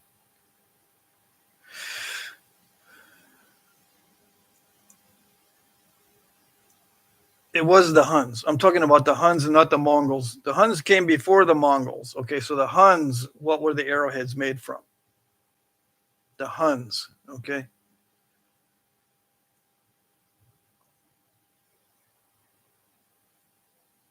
Okay, so I get mixed up between Huns and Mongols. The question was about Huns, and the answer is they used a combination of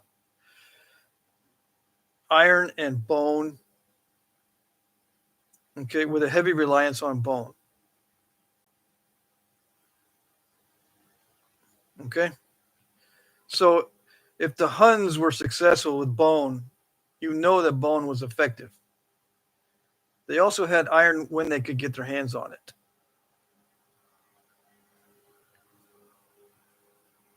Okay, and they use bronze occasionally.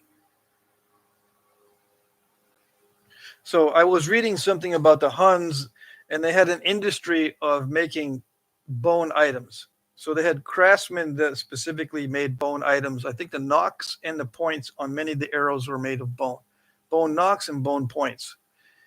Okay, and there was an industry, and they were in that book I was reading. They had specialists in those, and they would replace arrows on campaigns. So they would bring all the artisans with them, the artisans that could make arrows, for example. And they'd be sitting there grinding bones and producing hundreds of bone tipped arrows. Okay. Very effective. And it was, they had a very successful army and empire. Yeah. So the idea that bone is not effective in hunting or warfare is false.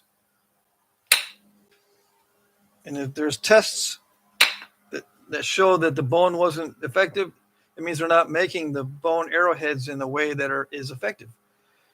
You got to make them sharp. Can you hear the lawnmower? No? Good. All right, so 3:31. I've got maybe 15 more minutes of napping. I'll see what I can get out of this. Sorry I messed up that question.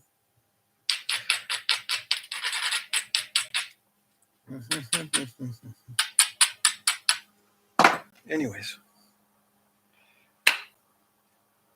And I keep saying to myself, I'm going to make some bone arrowheads for the auction. Yeah. I can just, in the amount of time it takes me to make one stone arrowhead, I can make, 10 bone arrowheads. Of course, I'm using power tools. But yeah, I could offer some in the auction, but I don't know if they would do well. There's a void in the side there. See that? So far, this is what I got.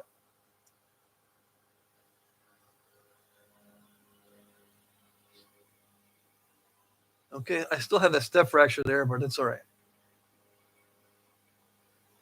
Okay, so I got voids that are creating step fractures.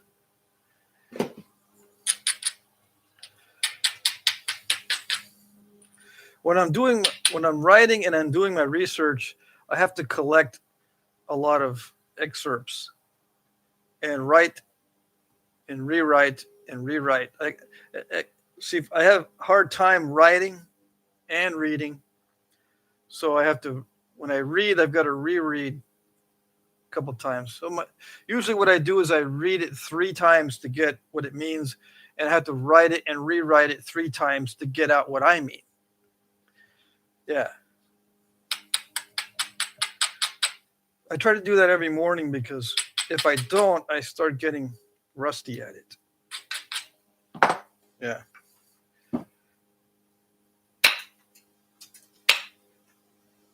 I still can't type with both hands either. I type with 2 fingers. I've taken typing classes. I've tried to teach myself typing. Can't do it. For some reason, I cannot separate my pinky from my other finger when I'm typing. If you took away my pinky, I could probably do it.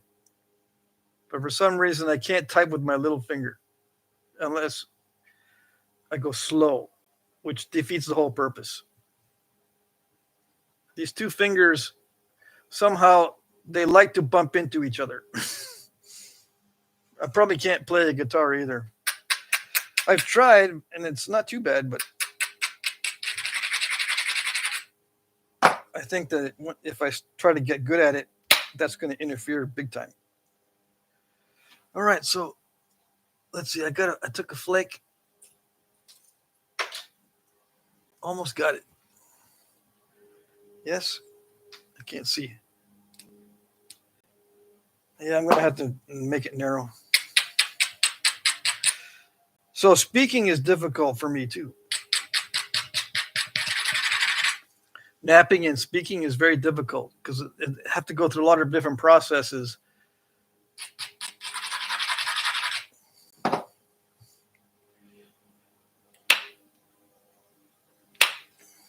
It might seem easy, but it's difficult for me to make napping videos.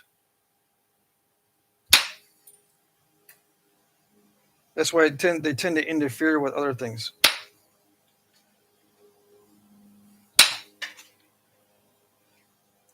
I should be able to knock out a napping video pretty easily, but it takes its toll on me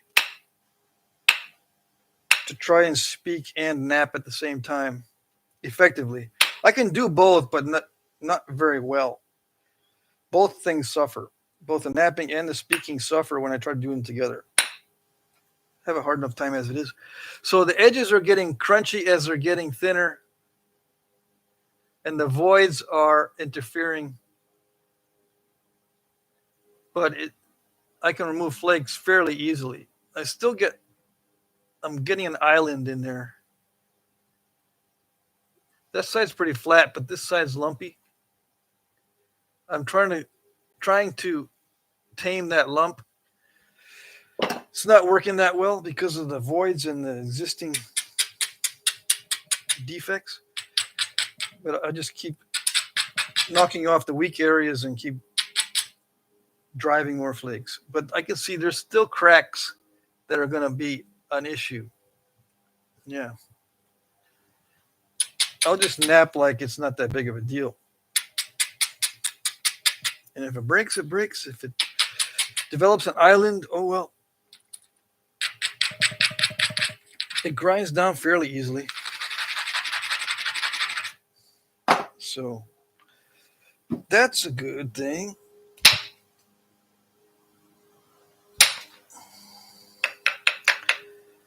It doesn't want to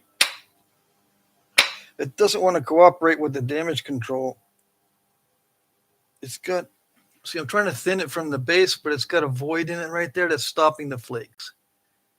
Now I can see it. So let's try from a different direction. It'd be easier for you to see this in a close-up video.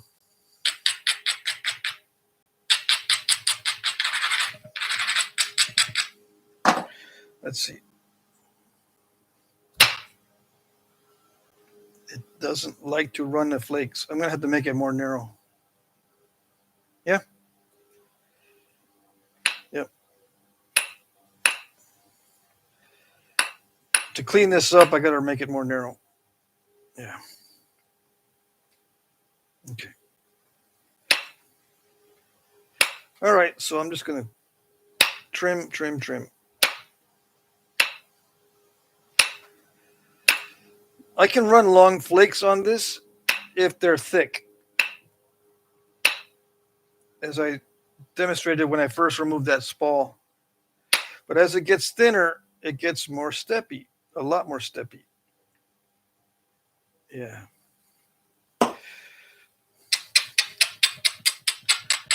And the flakes don't want to travel. They might not be steppy, but they still don't want to travel that far. So some of them are steppy, and that's why they stop. Some of them just don't want to travel very far, but there's no step fractures. They just don't go anywhere.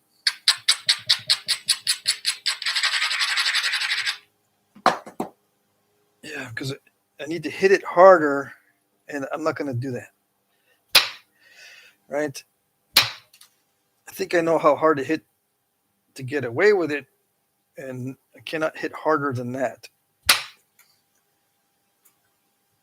It wants me to hit it really, really hard, but I can't do it. It'll snap the whole thing, most likely. I might have to put a stem on this instead of trying to keep it wide like that. I might have to put a stem. You'll see.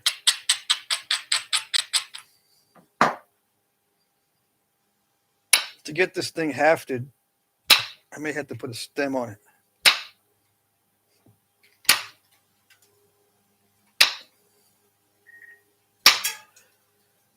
Yeah. See, I'm hitting it as hard as it wants me to hit it, but then it does that. It was effective. I did take off a good chunk of the nasty stuff. Kind of good. But it cost me too much of the edge. So I am going to put a stem into it just to make it symmetrical. Okay. All right. So from the other side, let me knock off the corner.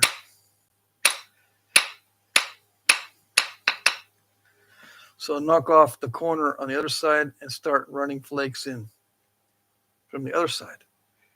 Try to get that lump out.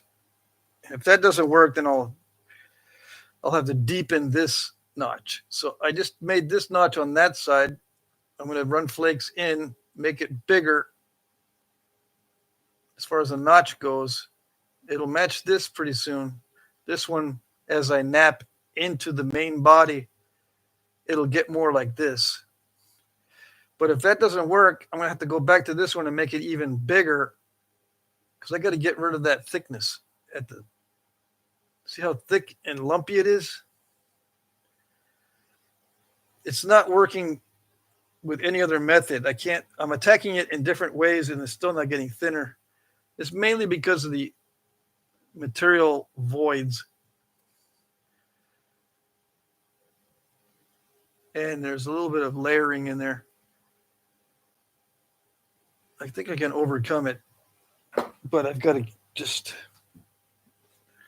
opportunistically try to do it and not plan on anything. I just got to try to nap in different ways.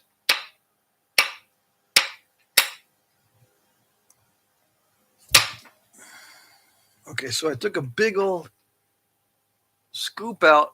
See that? That's what it wants to do. That must be a tough spot right there because it shouldn't have scooped it like that. Normally it would run because I hit it really, really hard on a very strong edge, but it scooped it. So that must be a hard spot. Okay.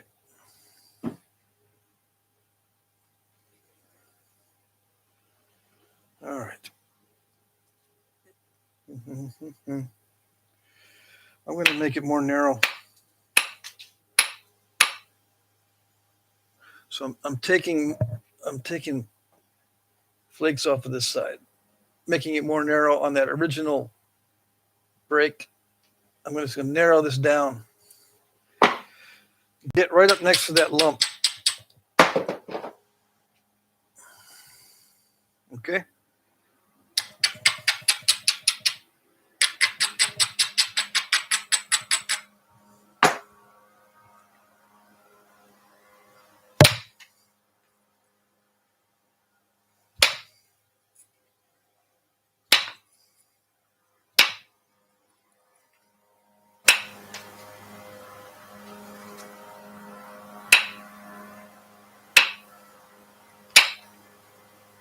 I'm zigzagging it.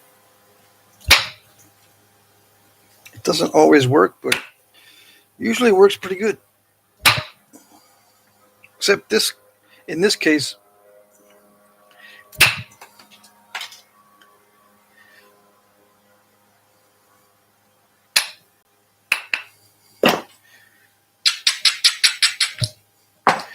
I'm getting there little by little.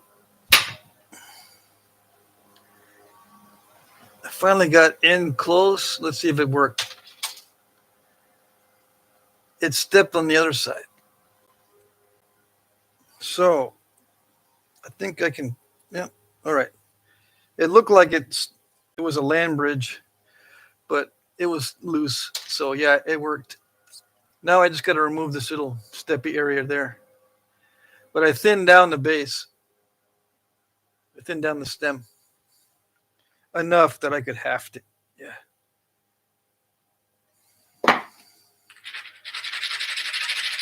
Let me just make it smooth now. Hopefully.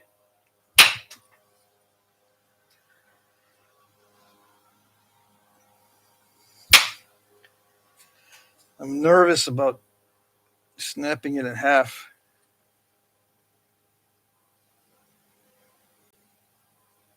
Yeah.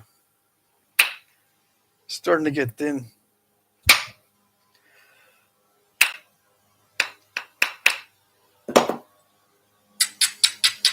I'm having to zigzag it a lot because that gives you a very strong area to hit.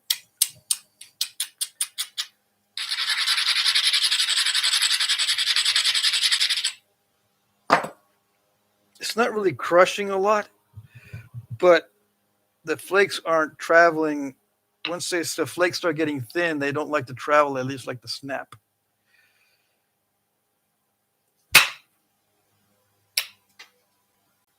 I can, if I force the issue, I can get them to travel. But the trade-off is I'm hitting hard enough to break the whole thing.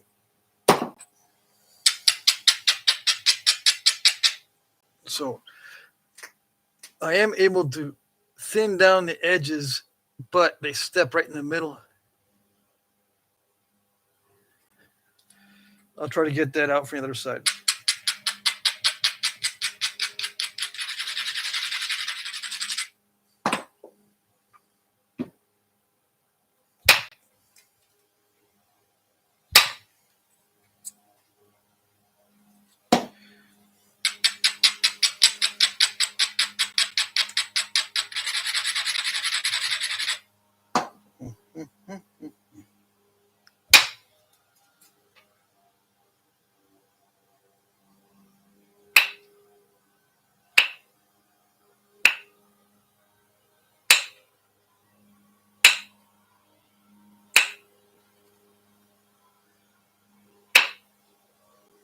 Okay, almost there yet.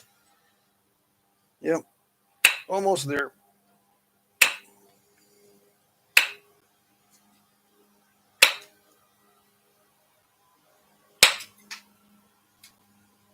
No, not like that.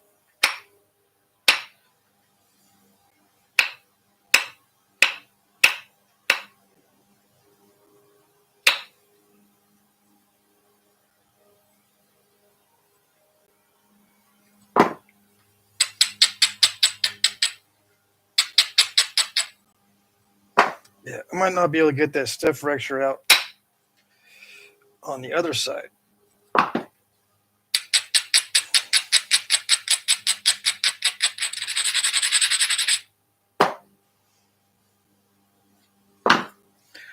I can see pieces stuck in here too.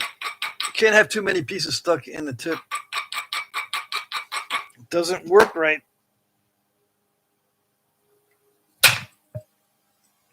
almost did it.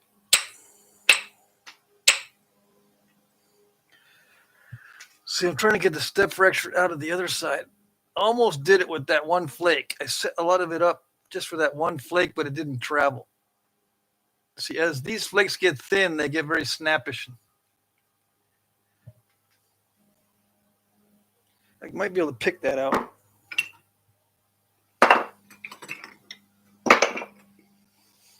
I need my heavy duty steel flaker. I might be able to use this one. This is a notching tool, but I might be able to use it to flip. I don't have my other. I replaced the tip on my heavy duty steel flaker. I used to have a nail with a much stronger tip. This is for notching. I filed it down for notching. It used to be thicker than that. Anyway, I'm going to try it with this flaker. Let's see. Trying to pick that out. Pick the step fracture out by pushing on the face of the step fracture. Yeah, it did it. I pushed on the face of the step fracture and got that out. All right, so this is what I got so far.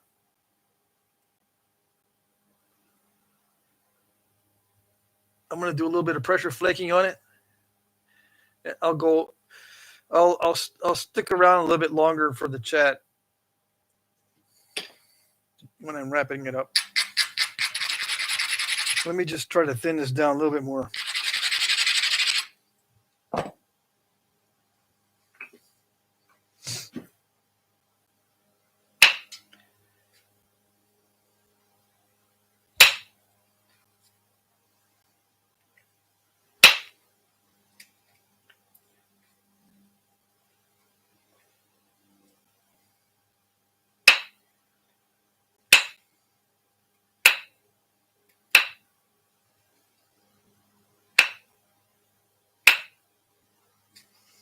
I'm trying to get the edge a little bit thinner so I don't have to use a lot of pressure.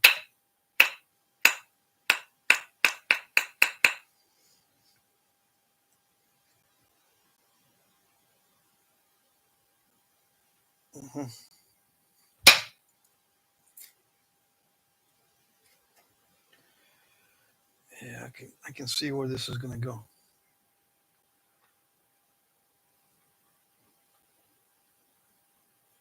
It's going to be wonky. A little bit wonky. Yeah. What time is it? 3. I really want to try to get this looking like something first. Hold on.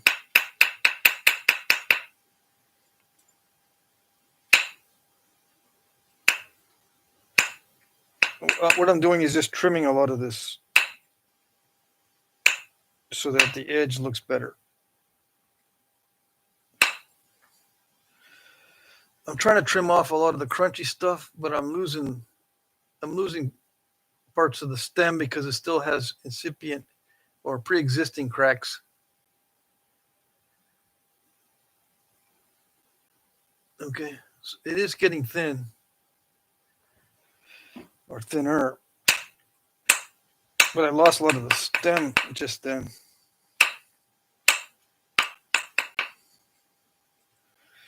To where it almost looks like I'm going back to a flat. Yeah. Not so much of the stem I lost. To get rid of that crack, I had to take it way back. Okay. Got 21 watching.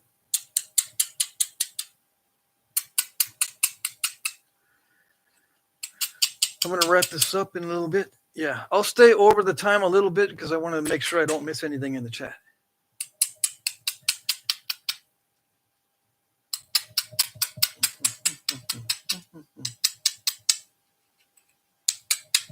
I want to get this looking like something better than this.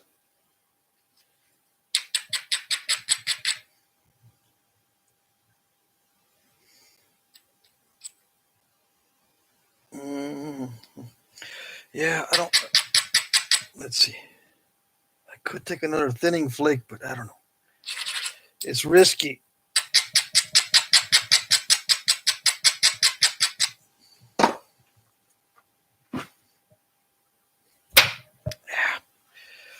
that didn't do anything. Come on. No, it wants me to hit so hard that it'll snap in half.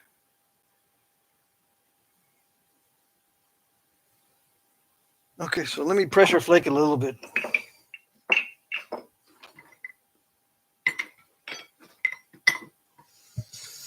Why is it difficult? Why was it difficult just then to choose a pressure flaker? Because I don't want to bend the copper. I use a short tip because I'm going to use a lot of pressure on this. Let's see. I can look at the chat while I'm pressure flaking. Okay. All right, let me get closer. Yeah, okay, so that's what I got. I've got a lot of the original surface of the original spall here on this side. But this side is fully flaked. It is steppy because the flakes, when they get thin, they don't want to travel. Okay. But it is tapered down toward the base and tapered down toward the tip. It's not perfectly straight, but that's okay. I'll start pressure flaking this. And a small arrowhead might be kind of difficult. I can't see anything. Yeah, I can see absolutely nothing. Let's see. Mm-hmm. How do I adjust the light?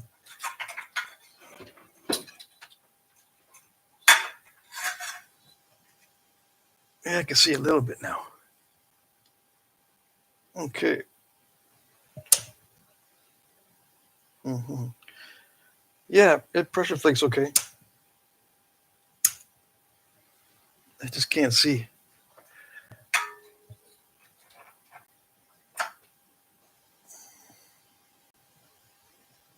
I can almost see.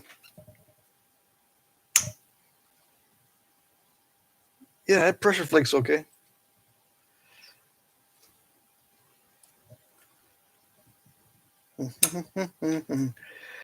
Let's see, what's Pat making? Say, Fertile Joe. Someone tell him it's a high silica content andesitic basalt. I don't know what type of point I'm making.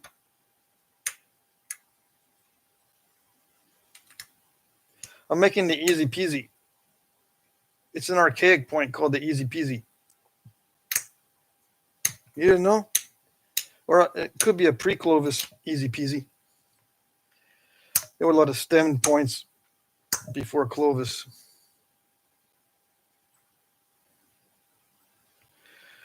So yeah, it's a pre-Clovis easy peasy.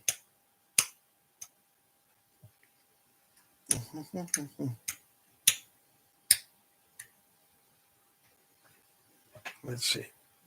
Can it be sharpened? Yeah. I think it can be sharpened pretty effectively. Again, as long as I can see.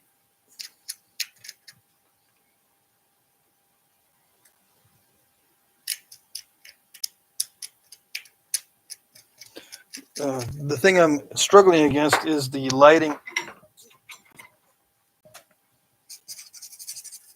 It's a dark material for one, and then number two, the light's not in the right angle for me to see the edge. You gotta be able to see where you could push off a flake.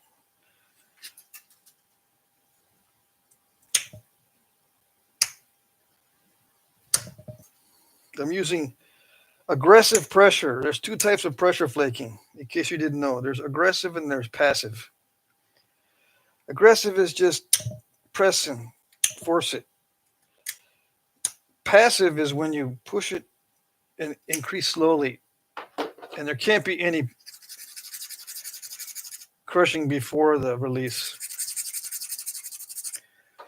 Passive is push, push, push, push, push, and then surprise, surprise. Push, push, push, and then surprise. You don't know when it's going to come off. With aggressive pressure, you know it's going to come off because you just force it. Right? Force it like that. That's direct pressure. Indirect pressure is, passive pressure, not indirect pressure. Passive pressure, so it's not direct pressure. It's aggressive pressure and passive pressure. Aggressive pressure is like very quick and very deliberate, and you don't wait. Passive pressure, you wait, and it'll release on its own. That one was a pre-crushing or a pre-release. That's not the right.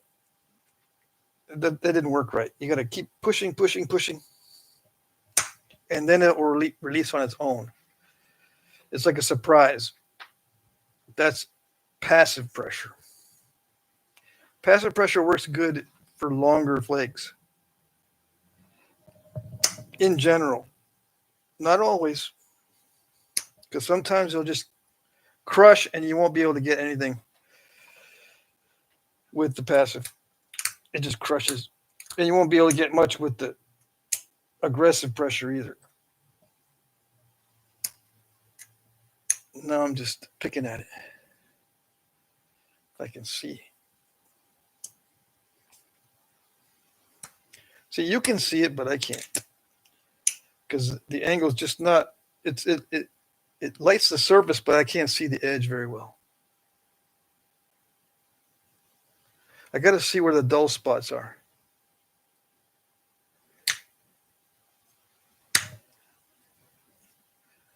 And someone was saying to me the other day, I could try knapping in a way that makes the flakes go in a different direction. Like sometimes when you see pressure flakes or percussion flakes in a series, they're going in a certain way. And he was thinking to go the other way, instead of going like this, to make them go like that, you have to switch your hand around and then do it. But no, you just change the angle of the flaker. Right? Instead of going like this, I can go like this. Instead of doing this, I can go like this. I'm exaggerating, but I can angle this and push this way. The flakes will go that way. Or I can angle it like this and go this way. The flakes will go the other way. You don't need to switch hands or do some weird positioning. It's the same basic positioning. This changes, not this. It's this that changes. Okay? As an example. All right, so I sharpened the tip. I'm going to get to the chat now. I sharpened the tip to see if it would get sharp. And it did get sharp. See that? It's got an edge now that's pretty good. And a lot of these archaic points, they are sharpened mainly in the upper third. With the rest of it, not so much. Okay?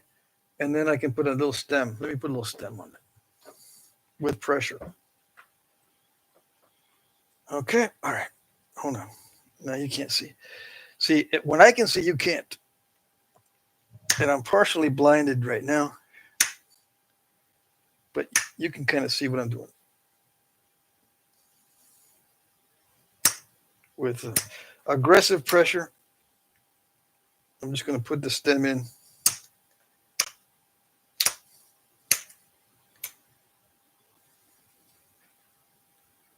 Yeah.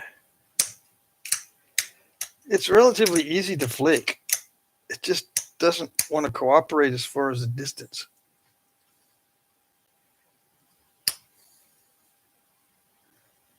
And everyone wants long, narrow flakes. But you can't always get what you want.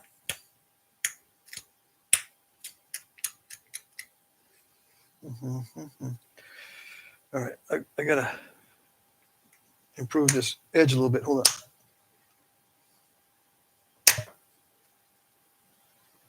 Gotta make it at least look like a arrowhead a little bit. Anyway, I think I'll nap some of this on a close-up video. It produces a nice looking point. If I can just get used to it. Yes, yeah.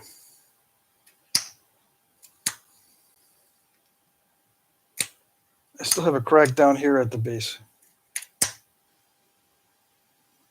Oh well.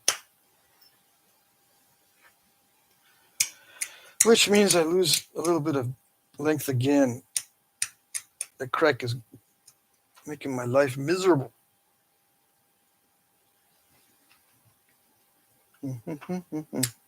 Can't see.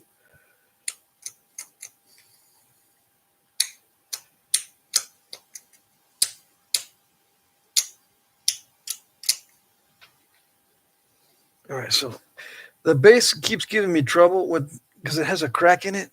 Every time I try to make a pass across there to thin it, I lose a little bit of length, more than I normally would. Turn, move that way. There you go. See, it has a crack in there. Where am I? See that right there?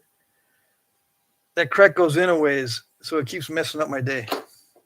Anyway, that's it for now.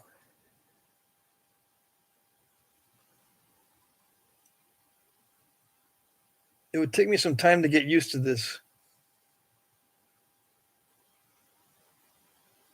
But it can be napped. And I can probably smooth out the surface. There it is. On the whole thing, if I start with another one and then start narrowing it a lot in the beginning so I can run these flakes smoothly without step fracturing in the middle. See, if I start wide, I normally default to starting wide, okay? Because I like to have the option of the width.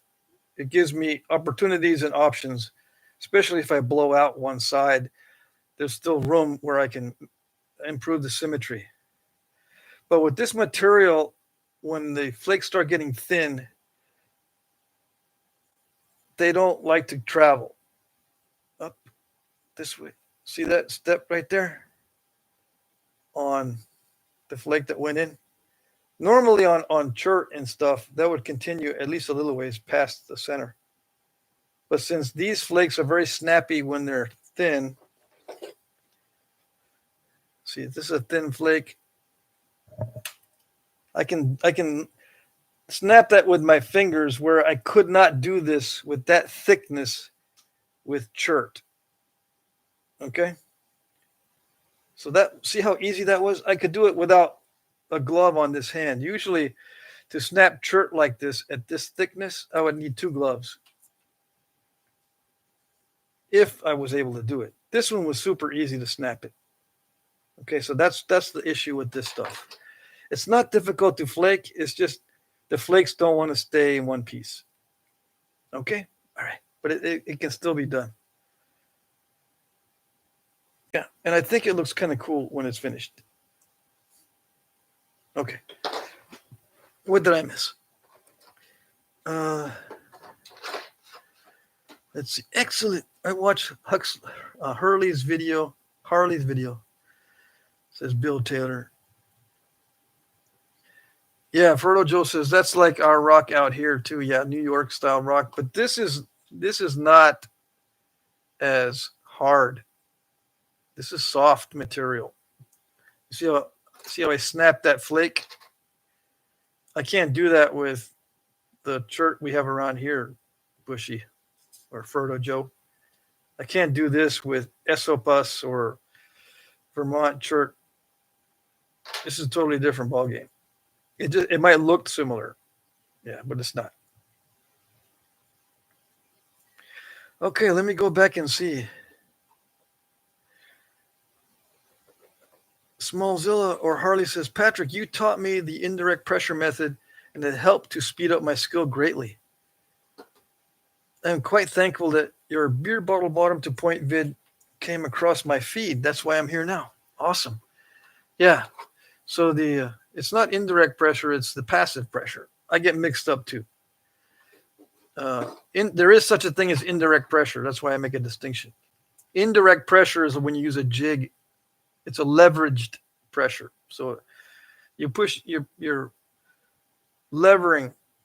So you're let's say that the flake is coming off in this direction, but you're pulling up. It's like a lever that pushes off the flake because you lift it up and you're pushing it in the other direction. That's indirect pressure. Direct pressure is when you're removing a flake in the direction of your force. Indirect is when you have a lever and then let's say you're pushing down. Sometimes you can push down also and remove a flake downward, but many times it's the opposite direction. But you're using a lever for indirect pressure. Okay. Direct pressure is, you're moving it with no lever. Let's see. Scott Lauer's here. Hello. Okay, it's 4:09. Let me just see what I missed, and then I'll wrap it up. This is in my face. Okay. That's better. Okay. All right. Let's see. What did I miss?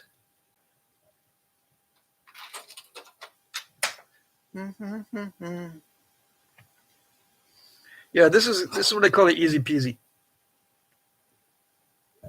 It's an archaic type or a pre-Clovis type called the easy peasy. Yeah.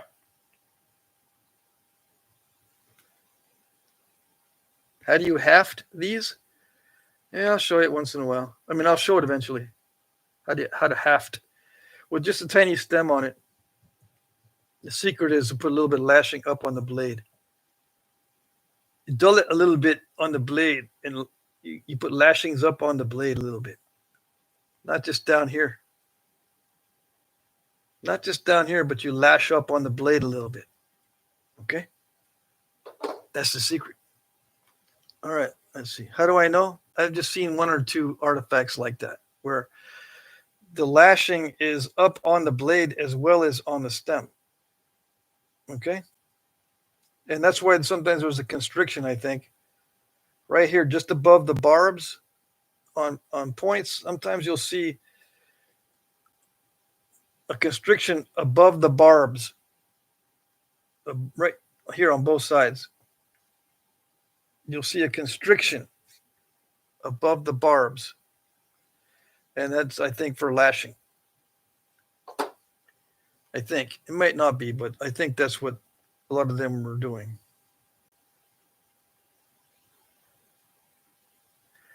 Ferdo Joe says, I tried basalt once. It was coming out great until I messed it up. Both halves, yeah.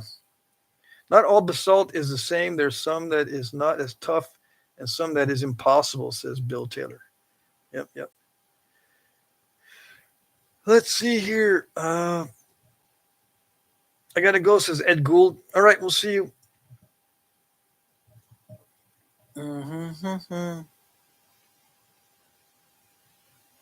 Jesse says, I love seeing basalt stuff. That's what I've been working on. Tricky stuff. Yes. I just made a beefy bifurcated basalt point over on my YouTube channel, says Harley. The video went up not too long ago. Stuff is definitely tricky. You're doing well with it, I'd say, Patrick. Thank you.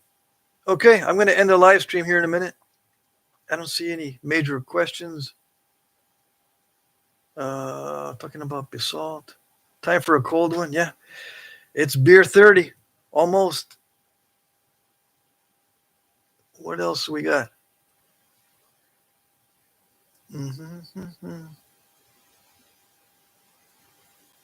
Yeah, I'm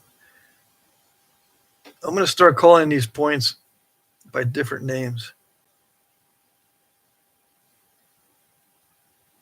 Yeah. Okay. So yeah, that's an easy peasy. I can make a bunch of easy peasies on video.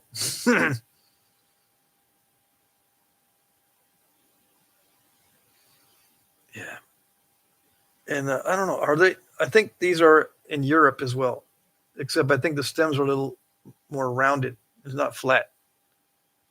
I've seen pictures of points like this in Europe, but the stems are rounded, right? Can't remember. In North America, I think they tend to be just slightly rounded or flat with, for these short stem ones. Okay. All right. That's it, guys. I'm going to end the live stream. The next live stream is Friday night. Yeah, 8 to 10 p.m. Eastern. Friday night, where we can goof around on Friday night. I can joke around more. Let's see. Frodo Joe says he talked to a guy from England yesterday. He lived by the Flint mines there. Very interesting guy. Well, dang. Flint mines. All right. I'll see you guys next time. Friday night's the next live stream. And unless I do a video before then, I got to finish up that series on the bullhead flint from England. From the Dover area, right? Something like that. Can't remember. All right. See you next time. Thank you, everybody. Good to see everybody. Harley, your package did arrive. I do have it. It will be in the unboxing. I will do an unboxing video of it. Yeah, it arrived like yesterday or day before. Yep. Okay, we'll see you then. Take care, guys. Bye-bye.